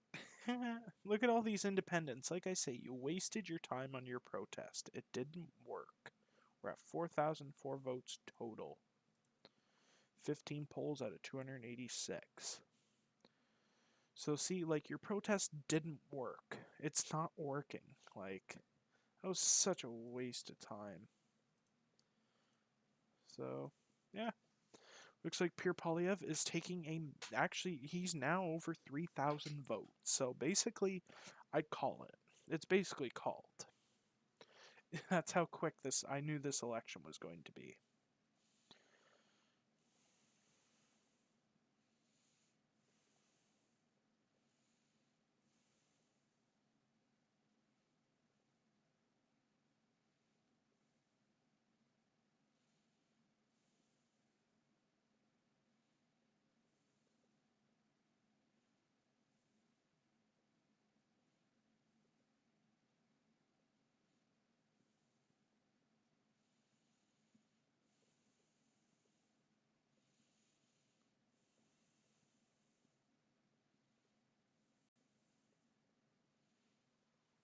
Yeah, everybody knew this was going to be an easy win.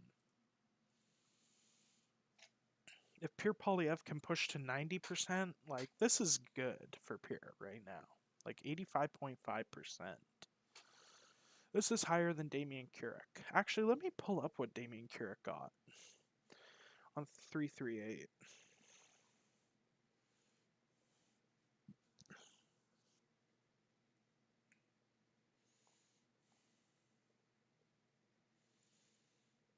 Battle River Crowfoot.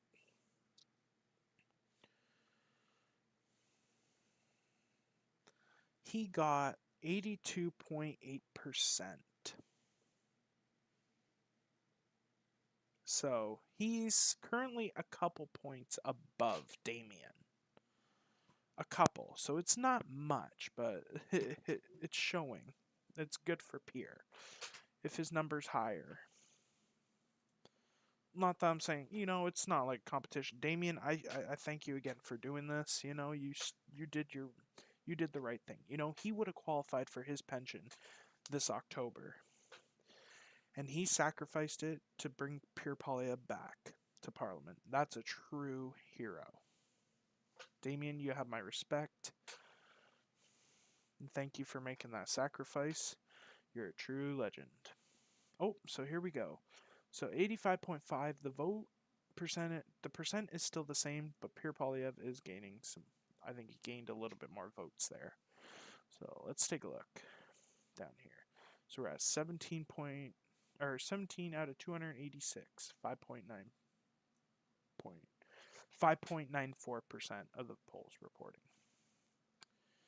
So we'll give one more refresh. So yeah, that's really good. 85.5%. That is still good. So Damien Keurig had 83%. So Pierre, I would say, is gaining an extra 2% right now. That is really good. Like, the fact that he's still polling at 80% is good. And the fact that he's polled at least 2 points above Damien Keurig, that's really good.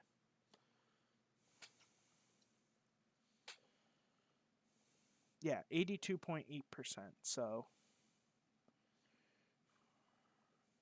I would say like 2.5% more than what Damien Keurig got.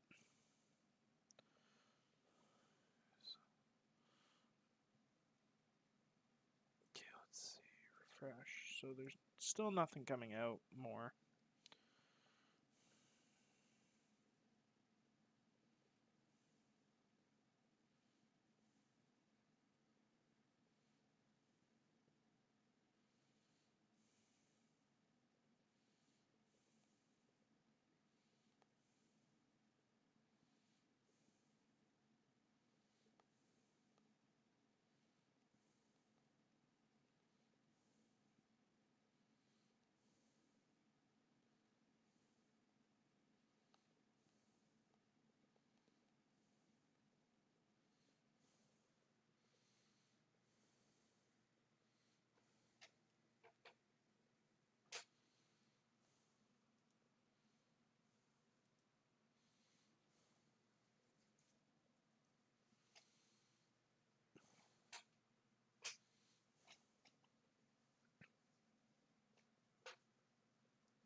Yeah, Bonnie Critchley, the left are probably melting down. Like, come on, how did you not expect this? Like, you had to expect this.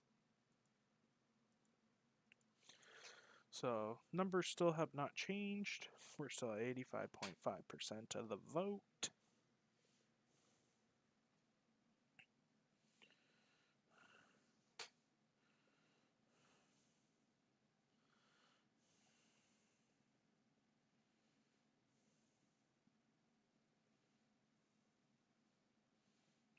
Take a picture real quick. Let's take a refresh.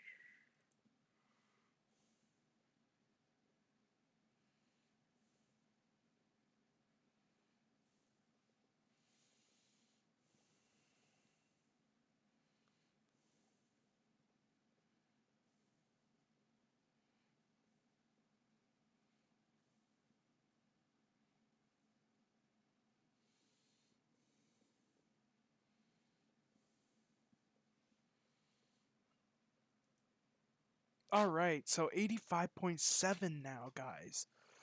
This is great. Like, he's beating some really good numbers here. So Pure Polyev has won Battle River Crowfoot, in my opinion. It's already called to me, and everybody else is calling it.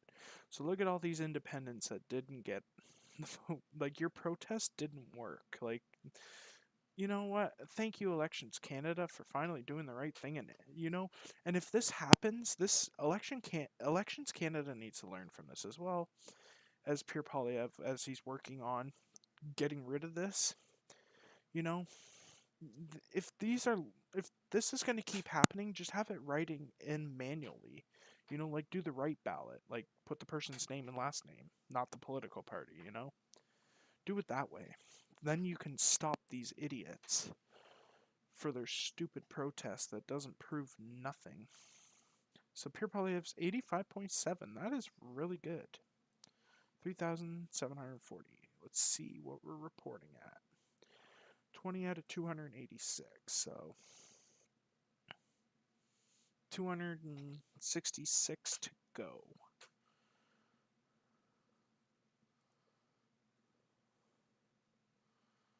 All right. So this is really good right now.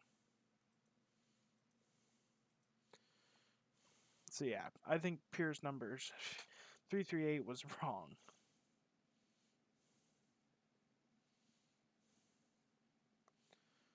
But nobody can predict it.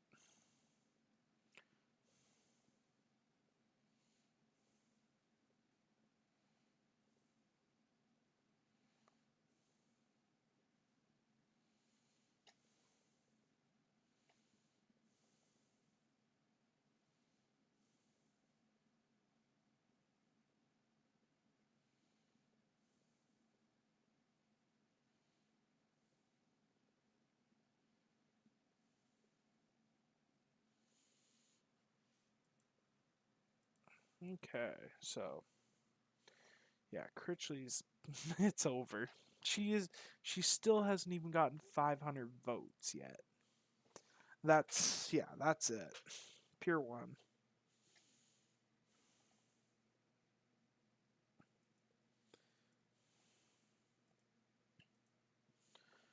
That's it.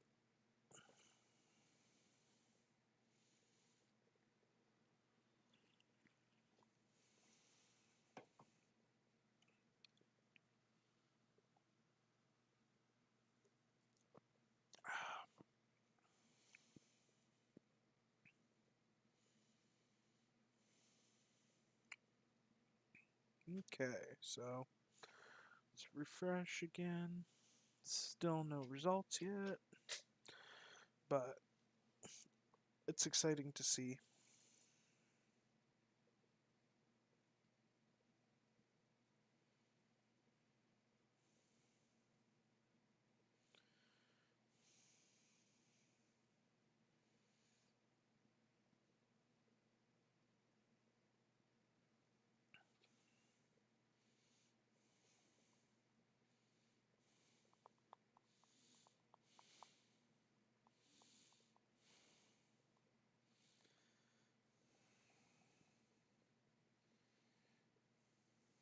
Now I gotta go reply to some salty liberals on X.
Okay, let's see if we got any more results. Okay, so Pierre Okay, so here we go. So Pure did drop. Not much, though. I think he was at 85.7, so now he's back at 85.3. Bonnie Critchley is at 303. It's about darn time.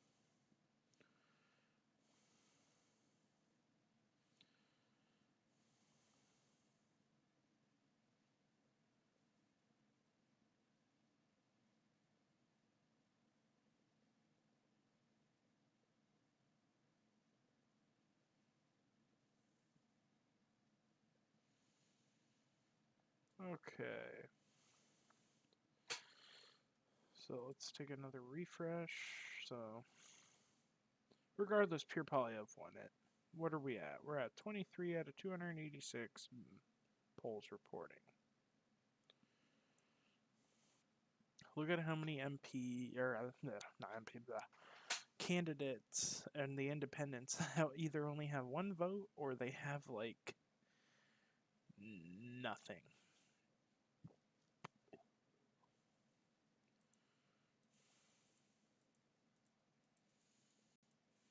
Okay. So it's kind of just like keeping updated on my phone, getting other updates of everything.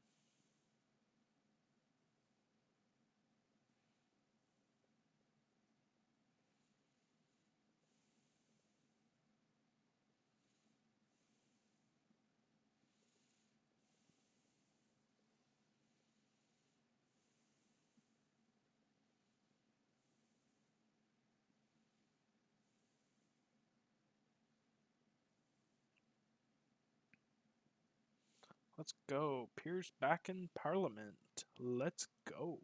Okay, so here we go. So Pierre Polyev did just lose 3% of that real quick, but that's okay. I do expect that to happen. But we're at 4,276. So this is still good for Pierre. Regardless, if he can stay in within 80%, he's still above Damian Keurek's vote percentage in the last, with the recent election. So this is still good. Sorry guys, I have to relax, move my legs a bit. I've been sitting here since like 9:30. So, actually 2 hours. Or no, wait, 9:30. Yeah, 2 hours. It's a long time.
So Damian Keurik is at the stand, ready to congratulate Pierre Polyev. Okay, so here we go. So Pierre Polyev is at 84.7% with 4,502 votes. Bonnie Critchley is at 349,000, or 349,900. What was I thinking? 1,000. You can tell I've been sitting here too long. Okay, with 5,314 votes in total so far. I can't talk today. Bear with me, people. Bear with me. Boom, boom, boom, boom, boom, boom, boom.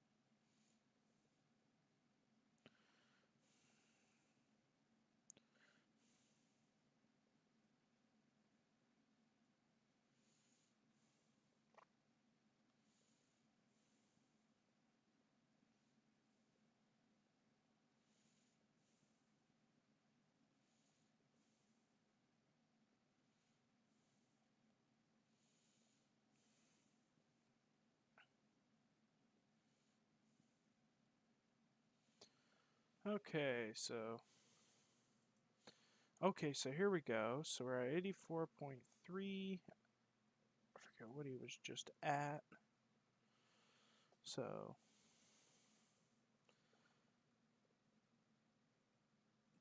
let's hope that that jumps up higher. So we're at 4,651 for Pure Polyev. And we're at 30 out of 286 polls. So we got a long way to go, folks. Very long way to go. So look, the longest ballot committee didn't, thank you Elections Canada just for doing the write-in ballot. It really did a wonder. So regardless, Pierre Poilievre is going back to Parliament this fall. And he is now back. The opposition will be stronger than ever. Any comments? Okay. Oh, turn up the volume. Sorry, it's my mic. And I'm talking quiet because I have people in the house sleeping, so I'm trying to be a little respectful. So,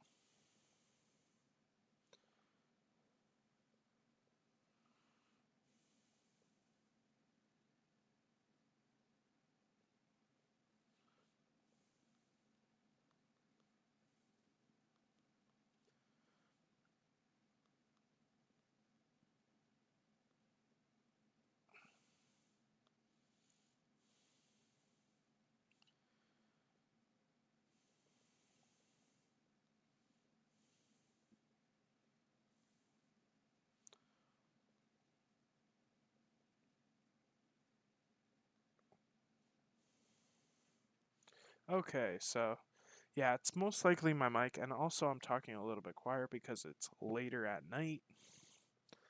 So I apologize. So we're at 4,651. Pierre Poilievre's still at 84.3. So Pierre Poilievre's coming back in the House Commons.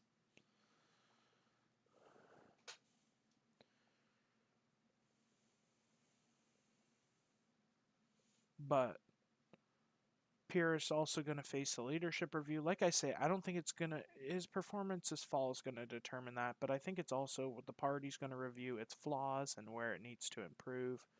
Like I say, immigration should have been one big thing Pierre Poilievre should have been, like his negative immigration, he should have been just right on board with that, right from the start. And hopefully with a new campaign manager, we can improve a lot of that. So he's at 5,011 votes. Bonnie Critchley is at 400. Everybody's like, oh, Bonnie's going to beat Pierre. The Liberals are probably having their panties up in a bunch in their ass, crusted ass crack.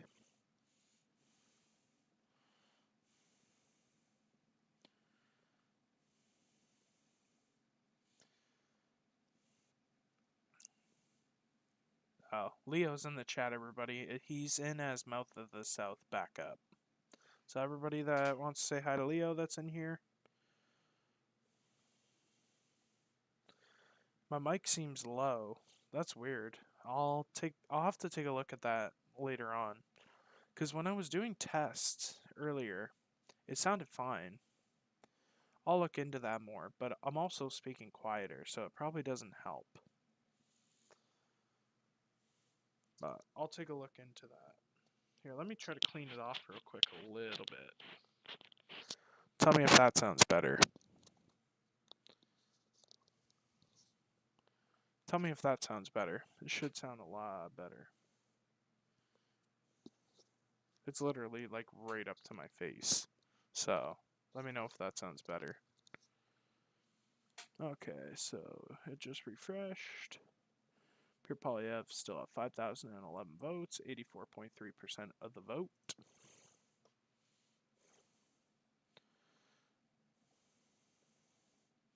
PPC, yeah. I expected PPC to get smoked. Oh, yeah. Look at him. He's only got 18 votes. He hasn't moved in like 20 years. Look at the Green Party. Bucktooth Walrus is minion Ashley McDonald. And the NDP, 129. Liberals are at 191. The marijuana party. Leo, you could probably agree with me. You should have ran the marijuana party. You would have been a good candidate.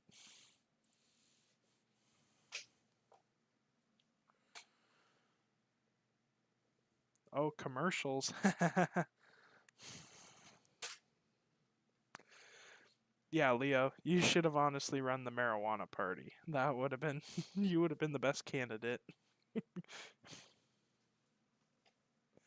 Shit, you probably get more votes in Windsor than anybody on there if it was in Windsor. Okay, so here we go, guys. Pure Polyev is at 84.1% of the vote with 5,454. Bonnie Critchley's at 460. And look at the PPCs, 23. So they're not even moving.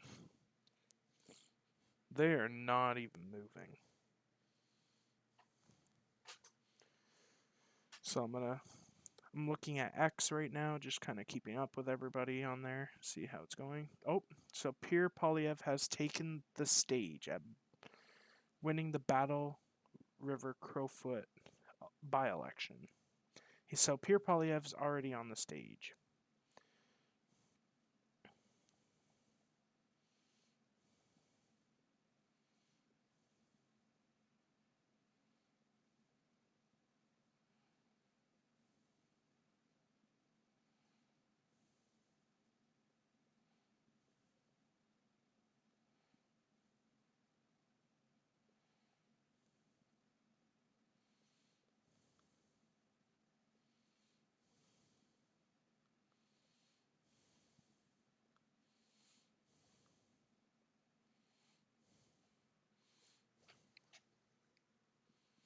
Okay.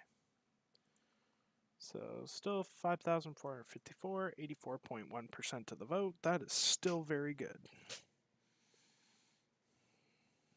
Okay, let's read some comments here. Oh, Leo, it was going to be a smoke show. Like I say, even the marijuana party's down there. You should have been the candidate for the marijuana party. You would have probably done better.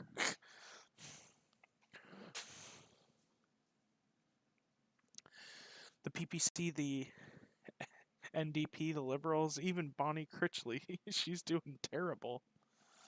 She's got 7.1% of the vote. But look at all these independents. They tried to protest, but obviously it was a write-in ballot instead of a normal ballot that we would see. You write the candidate's name, which you would be writing Pierre Polyev if you want a Pierre Polyev. Look at all these independents that tried to protest and failed. Oh, the centrist party. The centrist party doesn't even have any votes. And then we have all these wasted independents.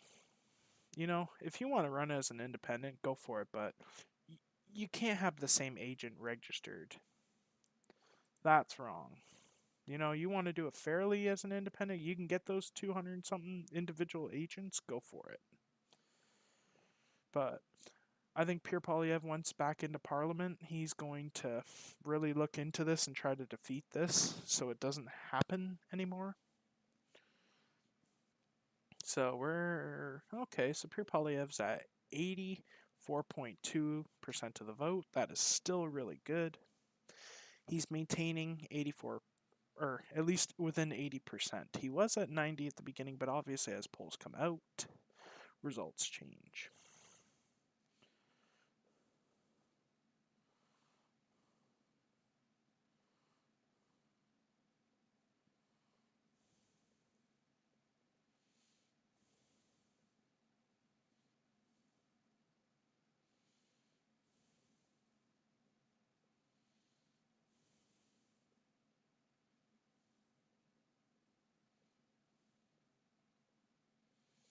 Okay, any more votes? Nope. We're still waiting. So how many are we at out of the total? So we're at 43 out of 286. Let's go.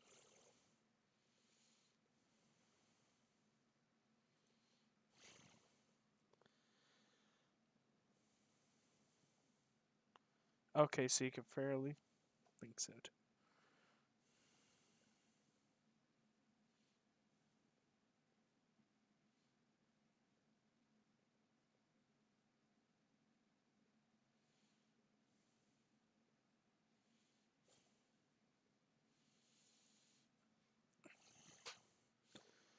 Okay, so 5,977 votes. So Pure Polyev is doing really good. Still maintaining 84.2%. See if I got any comments here. Wonder what's taking so long to count these stinking votes. Honestly,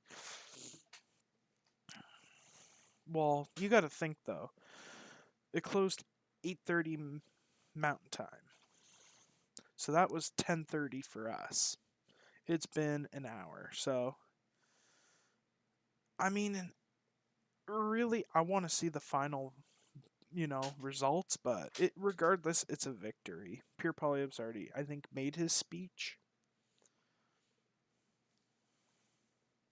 I will post that on YouTube later so everybody can see it. But Pure Polyev has won. So he will be back in the fall. And what are we reporting at? Still, we're at 45 out of 286. I was going to have to take a stretch here. My back's hurting from sitting in this chair for too long. So Bonnie Critchley's at 7.1%. Pure Polyev's at 84.2. Come on, let's change that number. Let's get a higher number.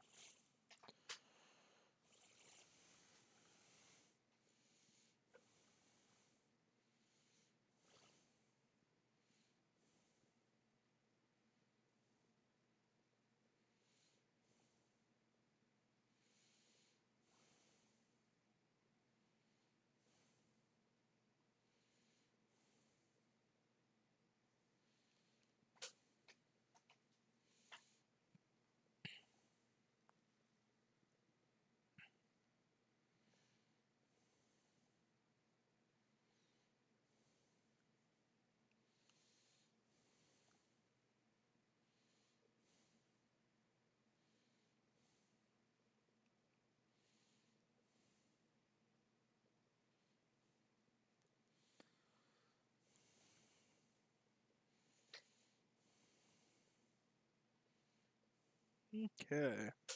So, still no new other updates. So, okay, so here we go. So, yes, Pure Polyev did just drop a little bit. So, Pure Polyev's at 83.6% at 6,335. So, it's about time Bonnie Critchley even reaches 500 votes. Like,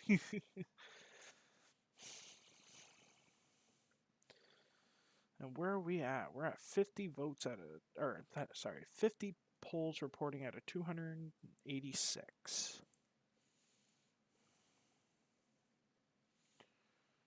Okay.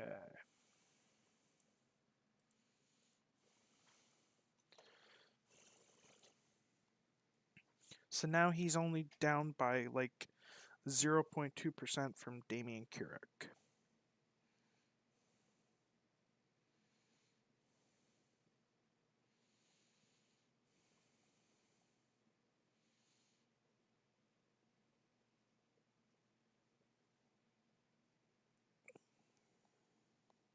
Let's see if I got any comments. Leo, I don't need sleep. Sleep's for the weak. I'm a machine. I'll be going to sleep soon.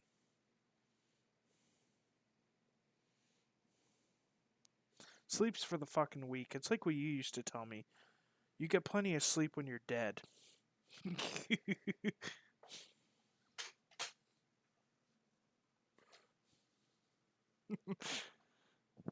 Okay, let's see. Okay, so here we go. So we're at 6,814, 83.5% of the vote. 7.6 for Bonnie Critchley.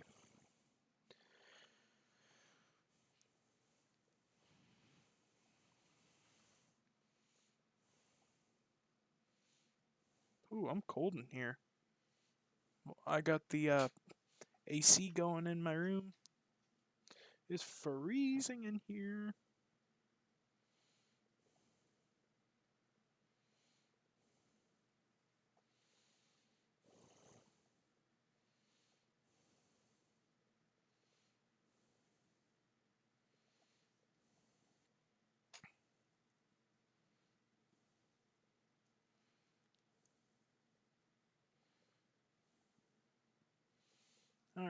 Any more results? Nope. Where are we at? We're at 55 out of 286.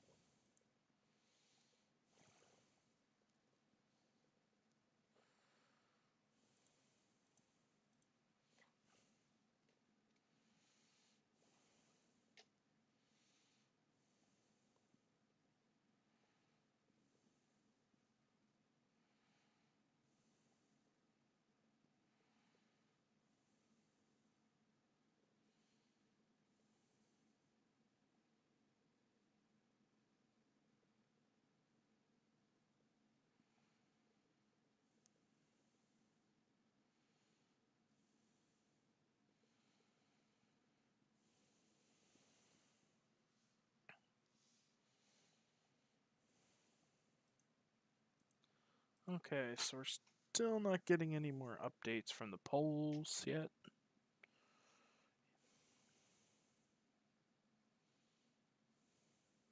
No. Leo, 55 out of 286. So this ain't, they're calling it now, which I get it. It's over. But there's still a lot to go. I'm probably not going to stay up that late, though, because this might turn into a Toronto St. Paul's.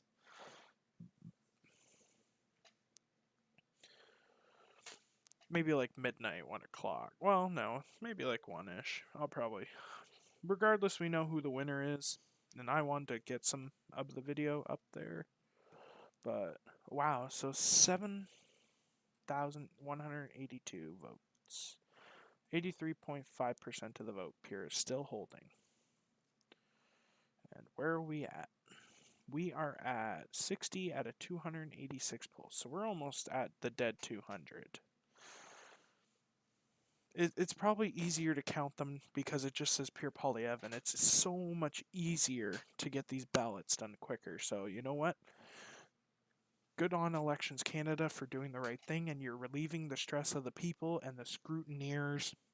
Because, like I said, I volunteered for Kathy Borelli's campaign in Windsor-Tecumseh Lakeshore. But I was doing signs, but I was offered to be a scrutineer, but I didn't because I took friends out to vote on election day, and I'm glad I did because it was 4 votes off. And like I said, Leo's riding Windsor West. Brian Massey held that for 22 years, and he lost. It just proved that no riding was projectable in that election. Brian Massey was the longest holding MP for the NDP. So it looks like Pierre Poilievre's gained a little percentage right there at a 6 instead of a 5. Oh my god, Bonnie Critchley 666. She is the goddamn devil. But the devil got defeated. The devil is defeated.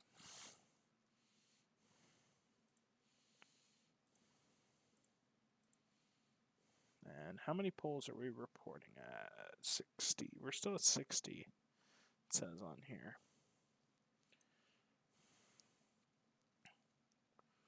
Okay, so we're still at 60. And how many votes in total? So we're at 8,651.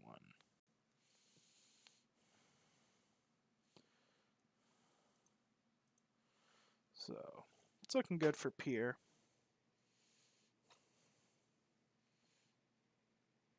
What's going on, Railroad? Yeah, Leo's in here for probably a little bit. He's working.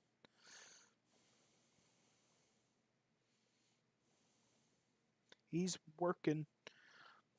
He's working.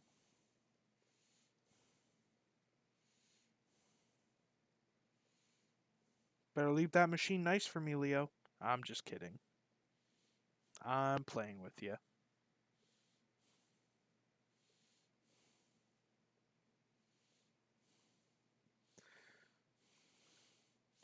Oh, Leo always stays out of trouble. I help keep him out of trouble. No, the water is what keeps him out of trouble.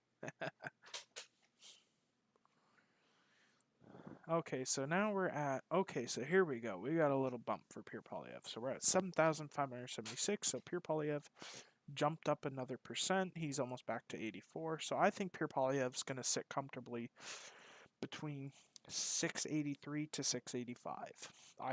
Between those two. in the middle there. I think that's where he's going to sit comfortably, and that's really good. Bonnie Critchley is at 7.7% with 698 votes.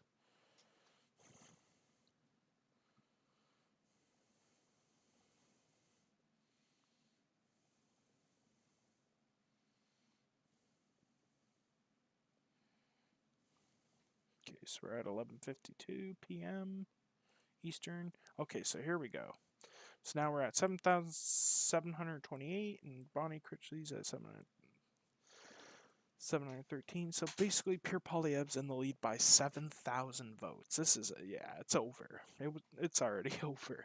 So look at all these independents. Still, some have one vote, probably voted for themselves. Look at all these zeros. And where are we at? We're at 65 out of 286 polls reporting.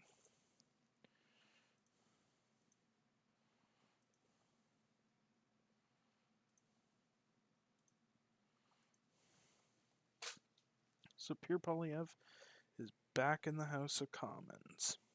It's going to be a great September, I'll tell you that right now, in the House of Commons.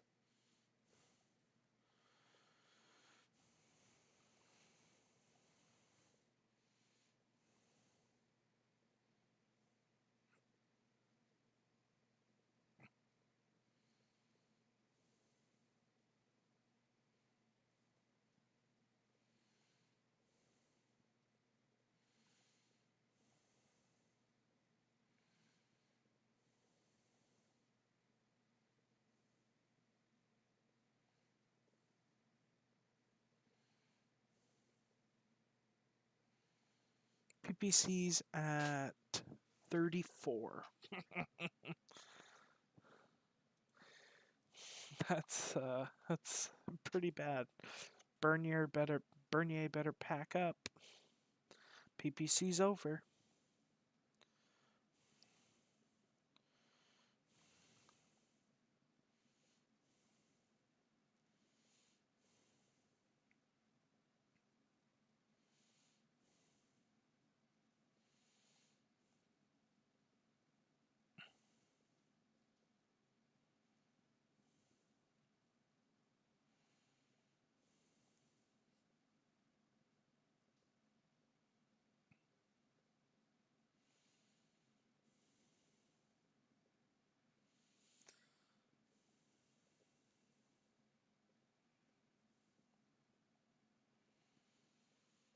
Alright, let's see if we got a refresher there. Yes, we do. So Pierre Poilievre's at 81.9%. Okay. So now Bonnie Critchley's kind of starting to catch up a little bit, but still not fearful. Pierre Poilievre's still at 81.9%.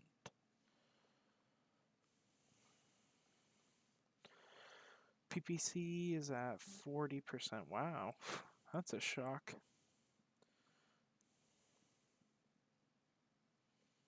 And we're at 70 of 286.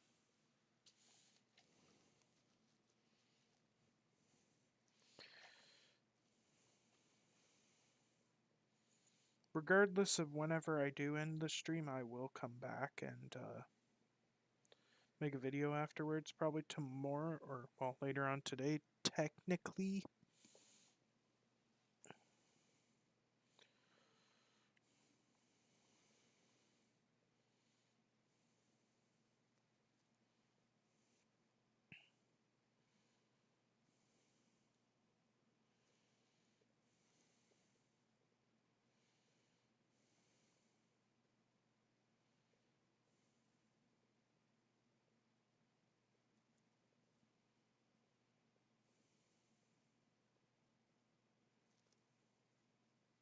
Okay, so let's see if we got any more updates. So we have, okay, so Pierre Poilievre's at 80% of the vote with 9,129, and Bonnie Critchley is at 1,800 or 1,082 and 9.6% of the vote.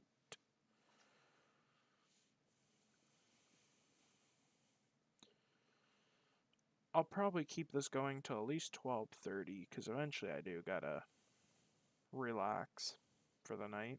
But I did just want to kind of get some results because I already knew this was going to be an easy victory. But I still wanted to make a video and kind of give you guys an update. Everybody comment down in the comment section if you want Leo to make some more videos on YouTube. Like I say, I do, we do have his Facebook page up on here because he does post more on Facebook. But I know he does post some gardening videos on YouTube sometimes.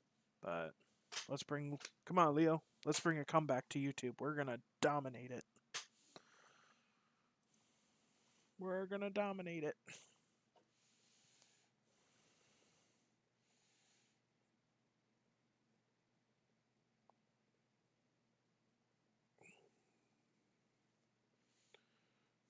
So we're at 11:58 right now.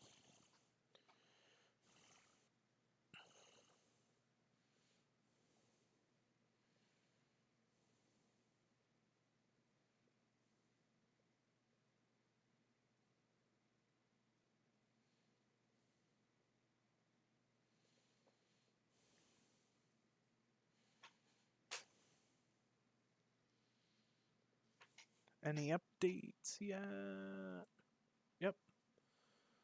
So, Pierre's at 9,546. Critchley's at 1,131. PPC, holy shit, 47 votes. Max Bernier might as well retire. 79 out of 200. Oh, wrong one. 79 out of 286 polls reported. So Pierre's still sticking at 80%, which is good.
Alright, let's see if we got another refresher. No, we do not.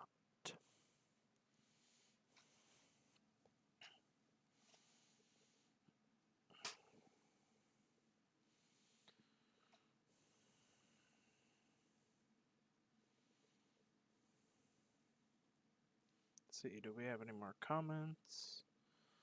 Nope.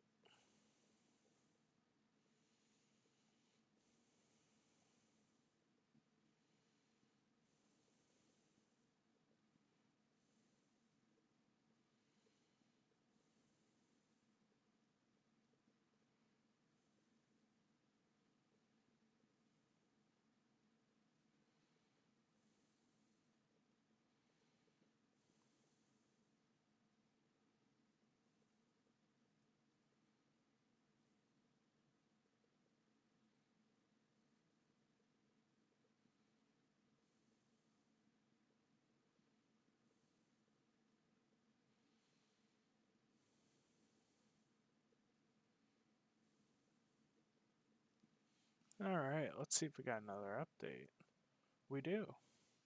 So Pierre Polyev is still at 80.5%. He's at 9,601 votes. This is really still good.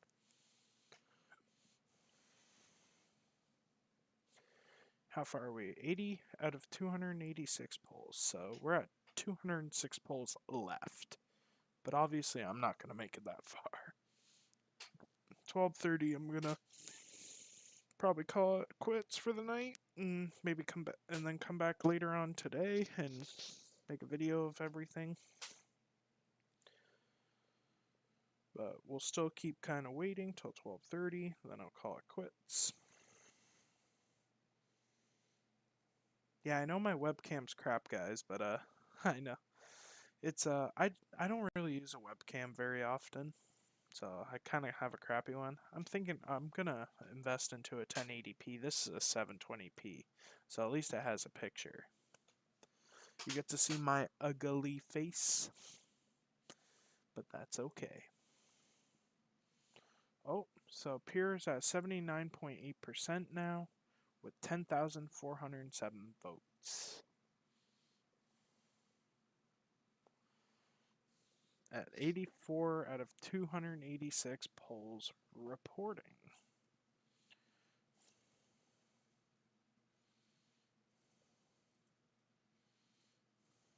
So he is a bit behind from Damien Carrick, but that's okay.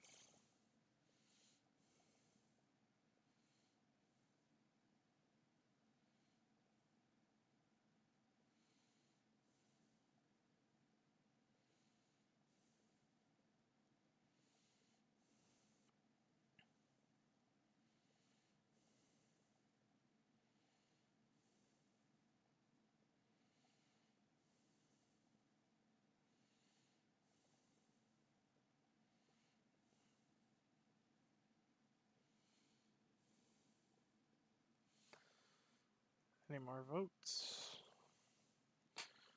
Okay. So Bonnie Critchley's at 10% finally. After 28 years. No, I'm just kidding. But takes you that long enough? Pierre Poilievre's still got a very big, massive lead.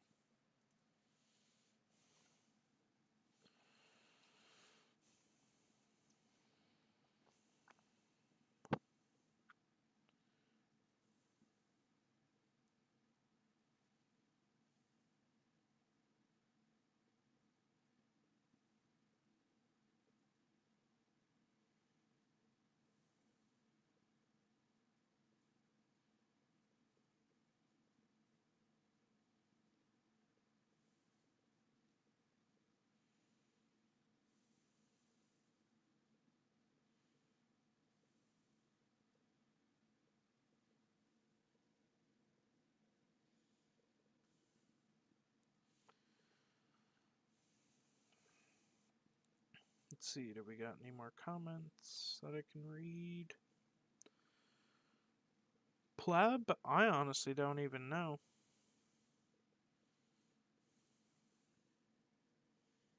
I have honestly no idea where he is. Okay, let's get a refresh. So we got 79.9%, Pierre Poilievre at 10,543, and Bonnie Critchley at 1,320. And where are we at? We're at 85 out of the... So we're at 201 polls still having to report.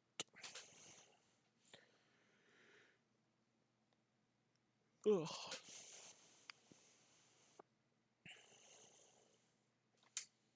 I'm gonna have to stretch soon. That's okay. I've been doing this for almost 3 hours. I don't know how these professionals can do it. But I don't have a comfy chair like most do. So that's okay. I just got a chair. That's all that matters.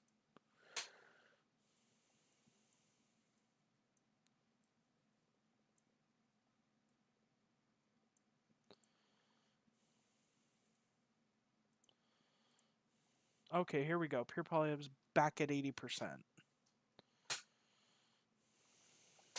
with 10,908 votes.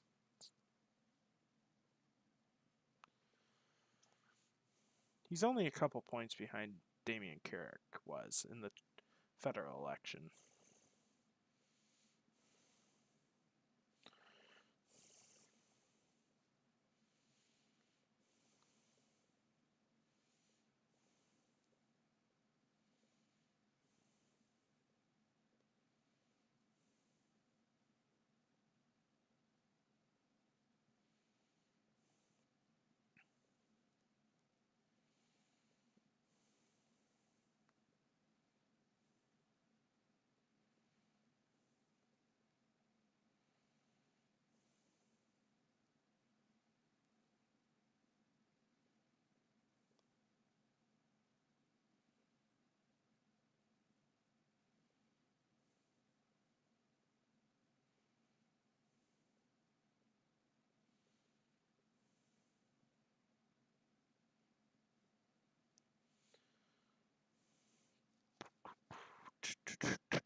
let's see if we got some more results. Yes, we do.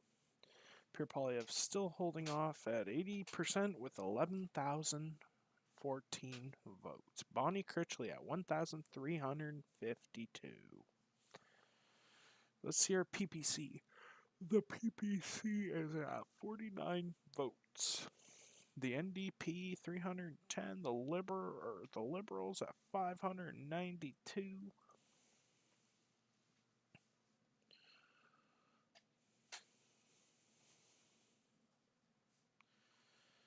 All right, let's give another refresh.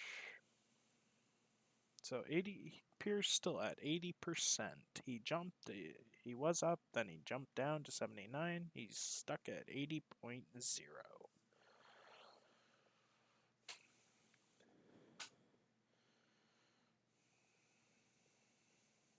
That is a good question though, Leo. I have no idea where the pleb is.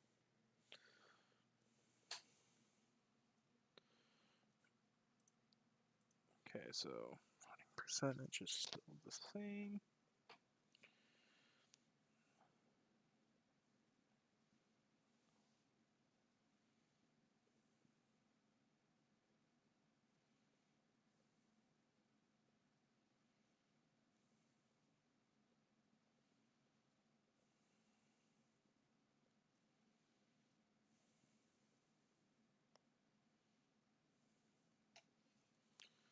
Let's see if we got another numbers. Nope.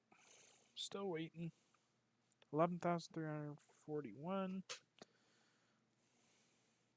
So Bonnie Critchley was at 10%, but that was dropped and Pierre did gain.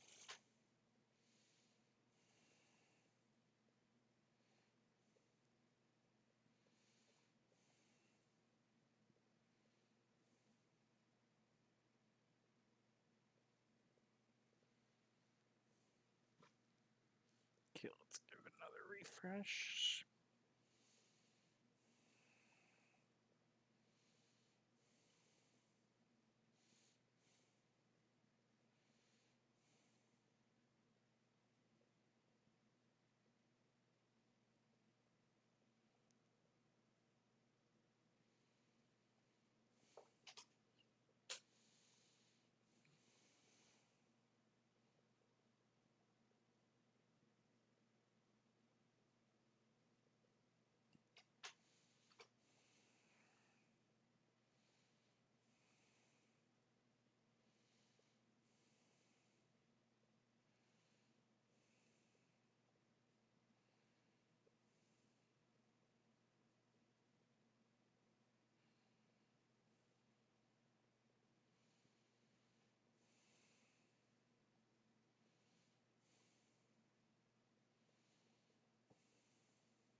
Alright, let's see if we got another refresher.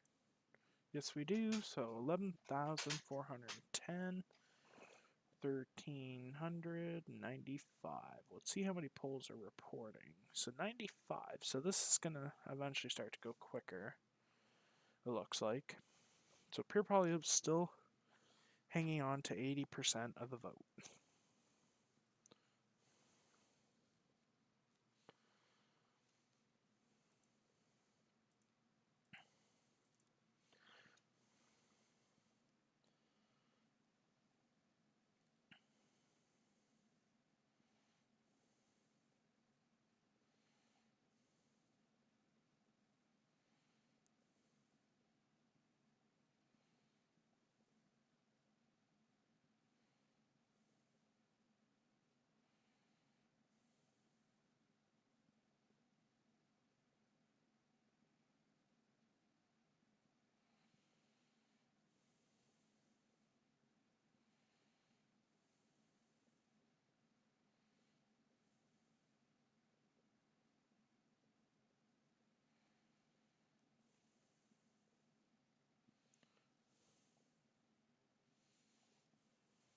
Okay, let's take another. Okay, here we go. So Pure Polyev's now just re-jumping back in to 80.5%. Bonnie Critchley dropped 2%, or 0.2%. Pure Polyb's at 12,765 votes. Bonnie Critchley's at 1,504.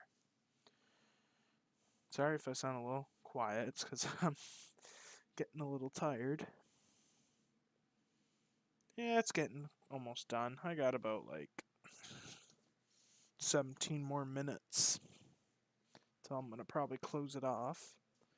It's basically done. It's just basically the rest of the votes. Look at all these independents probably voted for themselves. And then there's still a lot of zeros down there.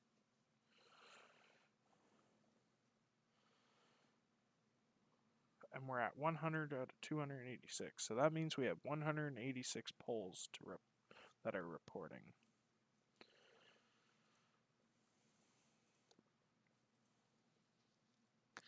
.5%.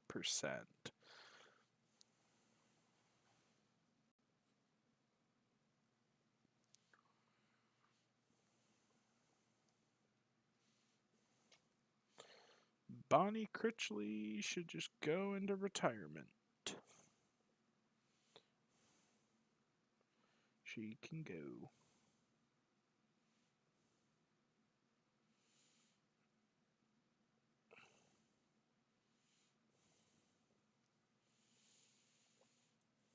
Oh, here we go. So Pure Polyp's still 80.5% of the vote at 13,289. Bonnie Critchley at 1,579.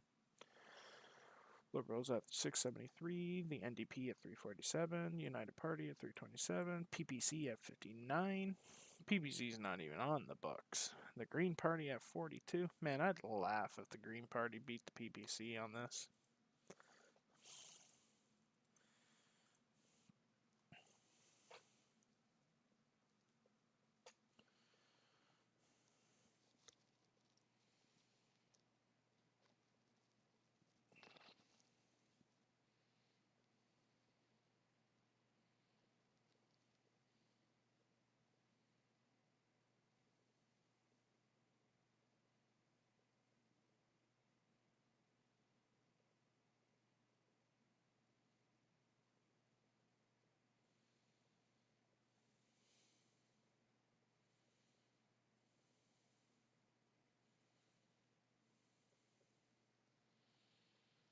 All right.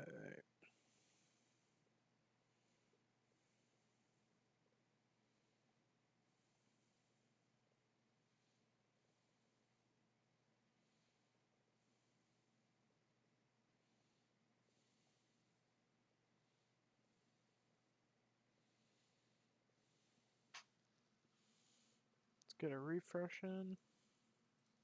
Okay, so no new updates.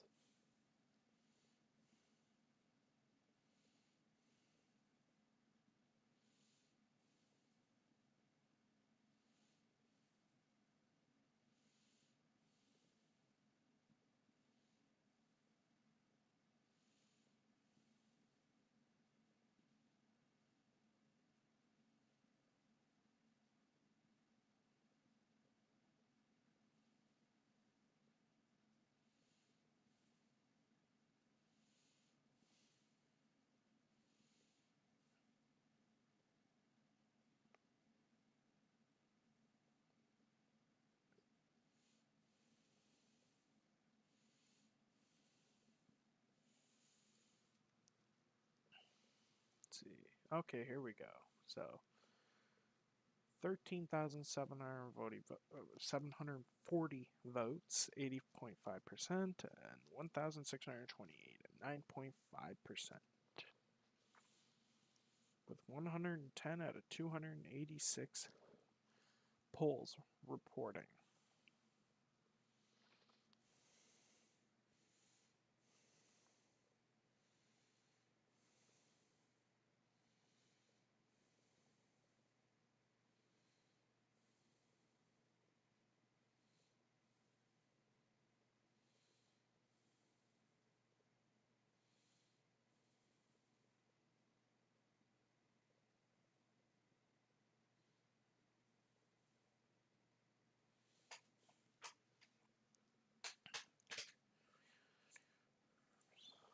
Wow, this is crazy though.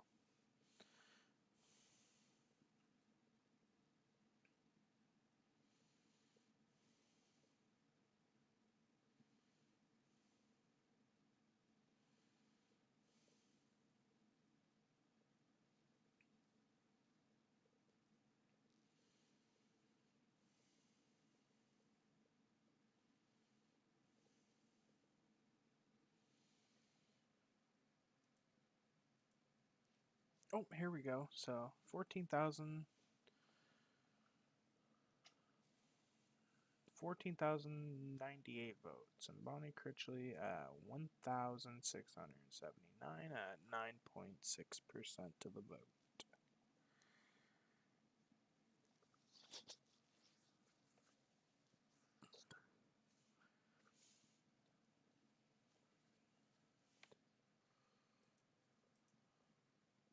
Where are we at? We're at 115 out of 286 polls reporting.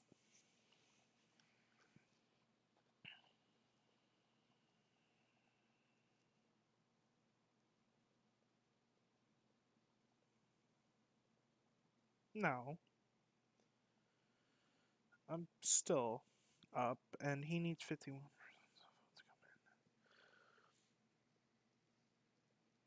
Oh no, Leo, you're talking about the actual election polls. I'm talking about the by-election. Well, yeah, that's what I mean. Pierre Polyev, I think this fall, from what the conservatives already talked about, they're pretty well darn ready to go. Like I say, this government's not going to last long. Maybe till by spring next year, or the latest 2027. But I think when the budget comes out next year, like the spring budget, if they they have to produce a fall budget, but that's a confidence vote, which the other parties probably won't vote non-confidence, or if they do, they could maybe try to put themselves as a coalition government against the liberals if they choose.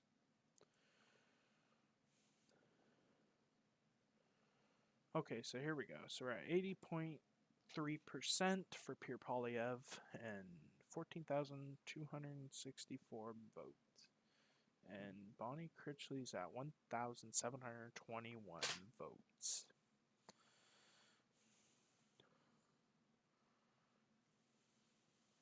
With 117 polls reporting out of 286.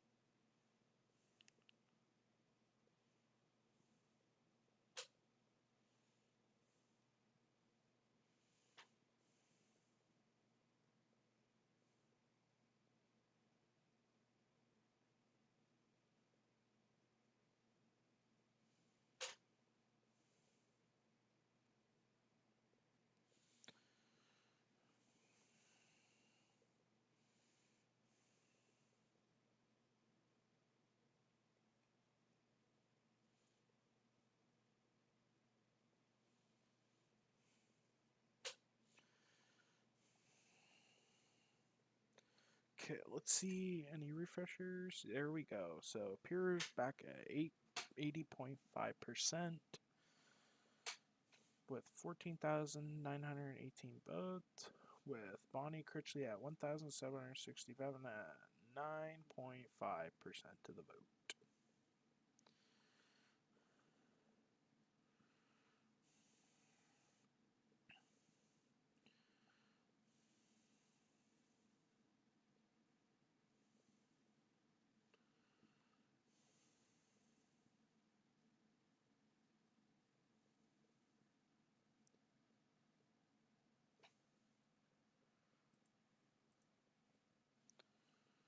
Guess who's back? Back again. Pierre is back for round two. Guess he's back. Yes, he's back. Yes, he's back. Yes, he's back. Yes, he's back. Guess who's back? Back again. Pierre is back for round 2. Yes, he is. Yes, he is. Yes, he is. Yes, he is.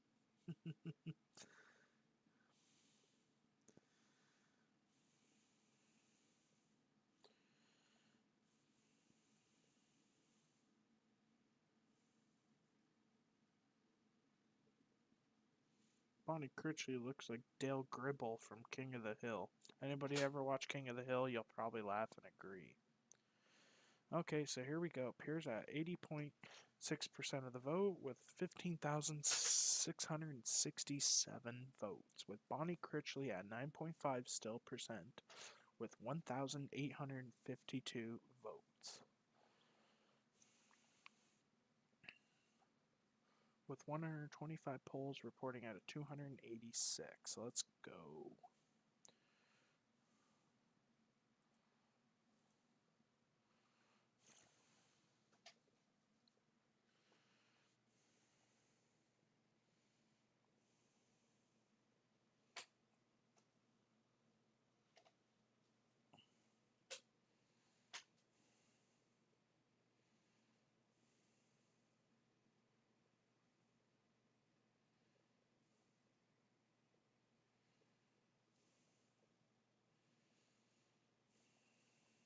Oh, so it was 214 candidates on that ballot. Or would have been on that ballot.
Okay, so results still aren't changing.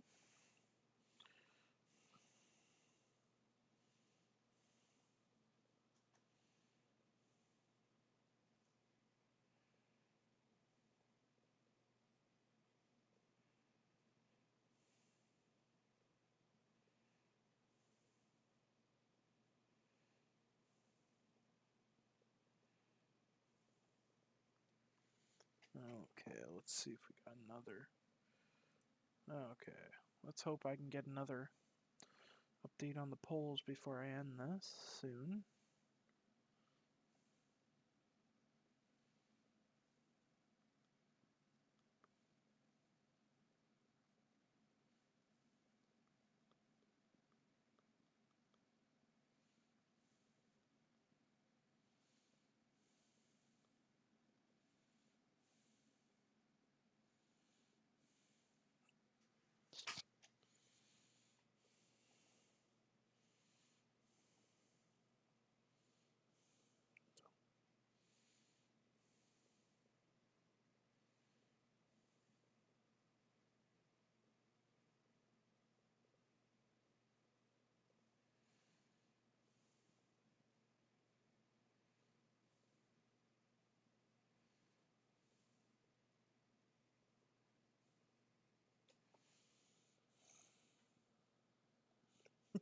So I'm hearing reports.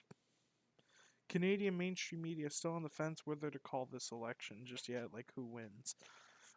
Actually, the way that it looks, if it's over 2,000 votes, they can't recount it. It's a fair game. Too late. Pierre Polyev already won. Okay, so Pierre Polyev's at 16,079 votes, and Bonnie Critchley's at 1,920. And where are we at reporting?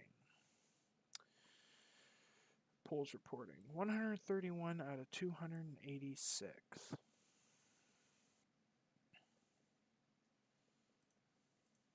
see if I can get one more poll update. We'll give it another 5.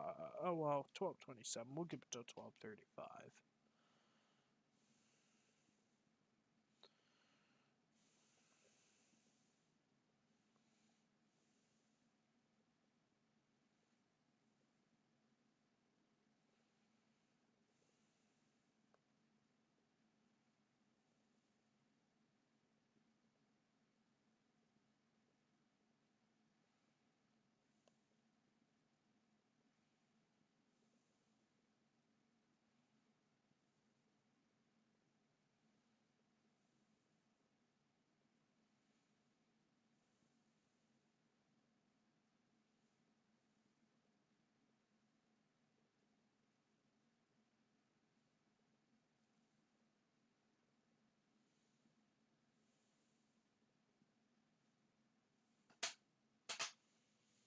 See, did we get another one? Yes, we did.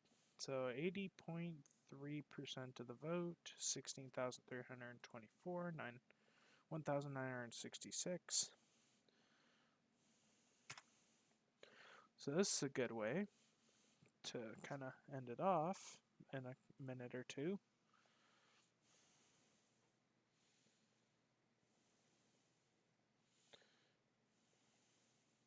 I really have to go to the washroom anyways because I've been sitting here for like 2.5 hours.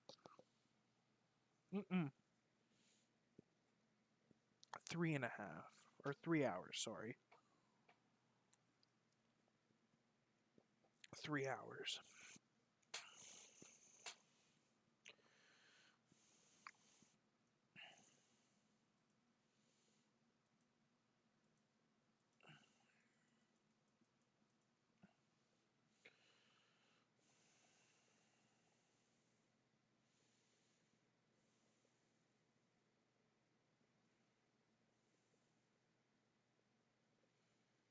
Okay, so it's 12:30.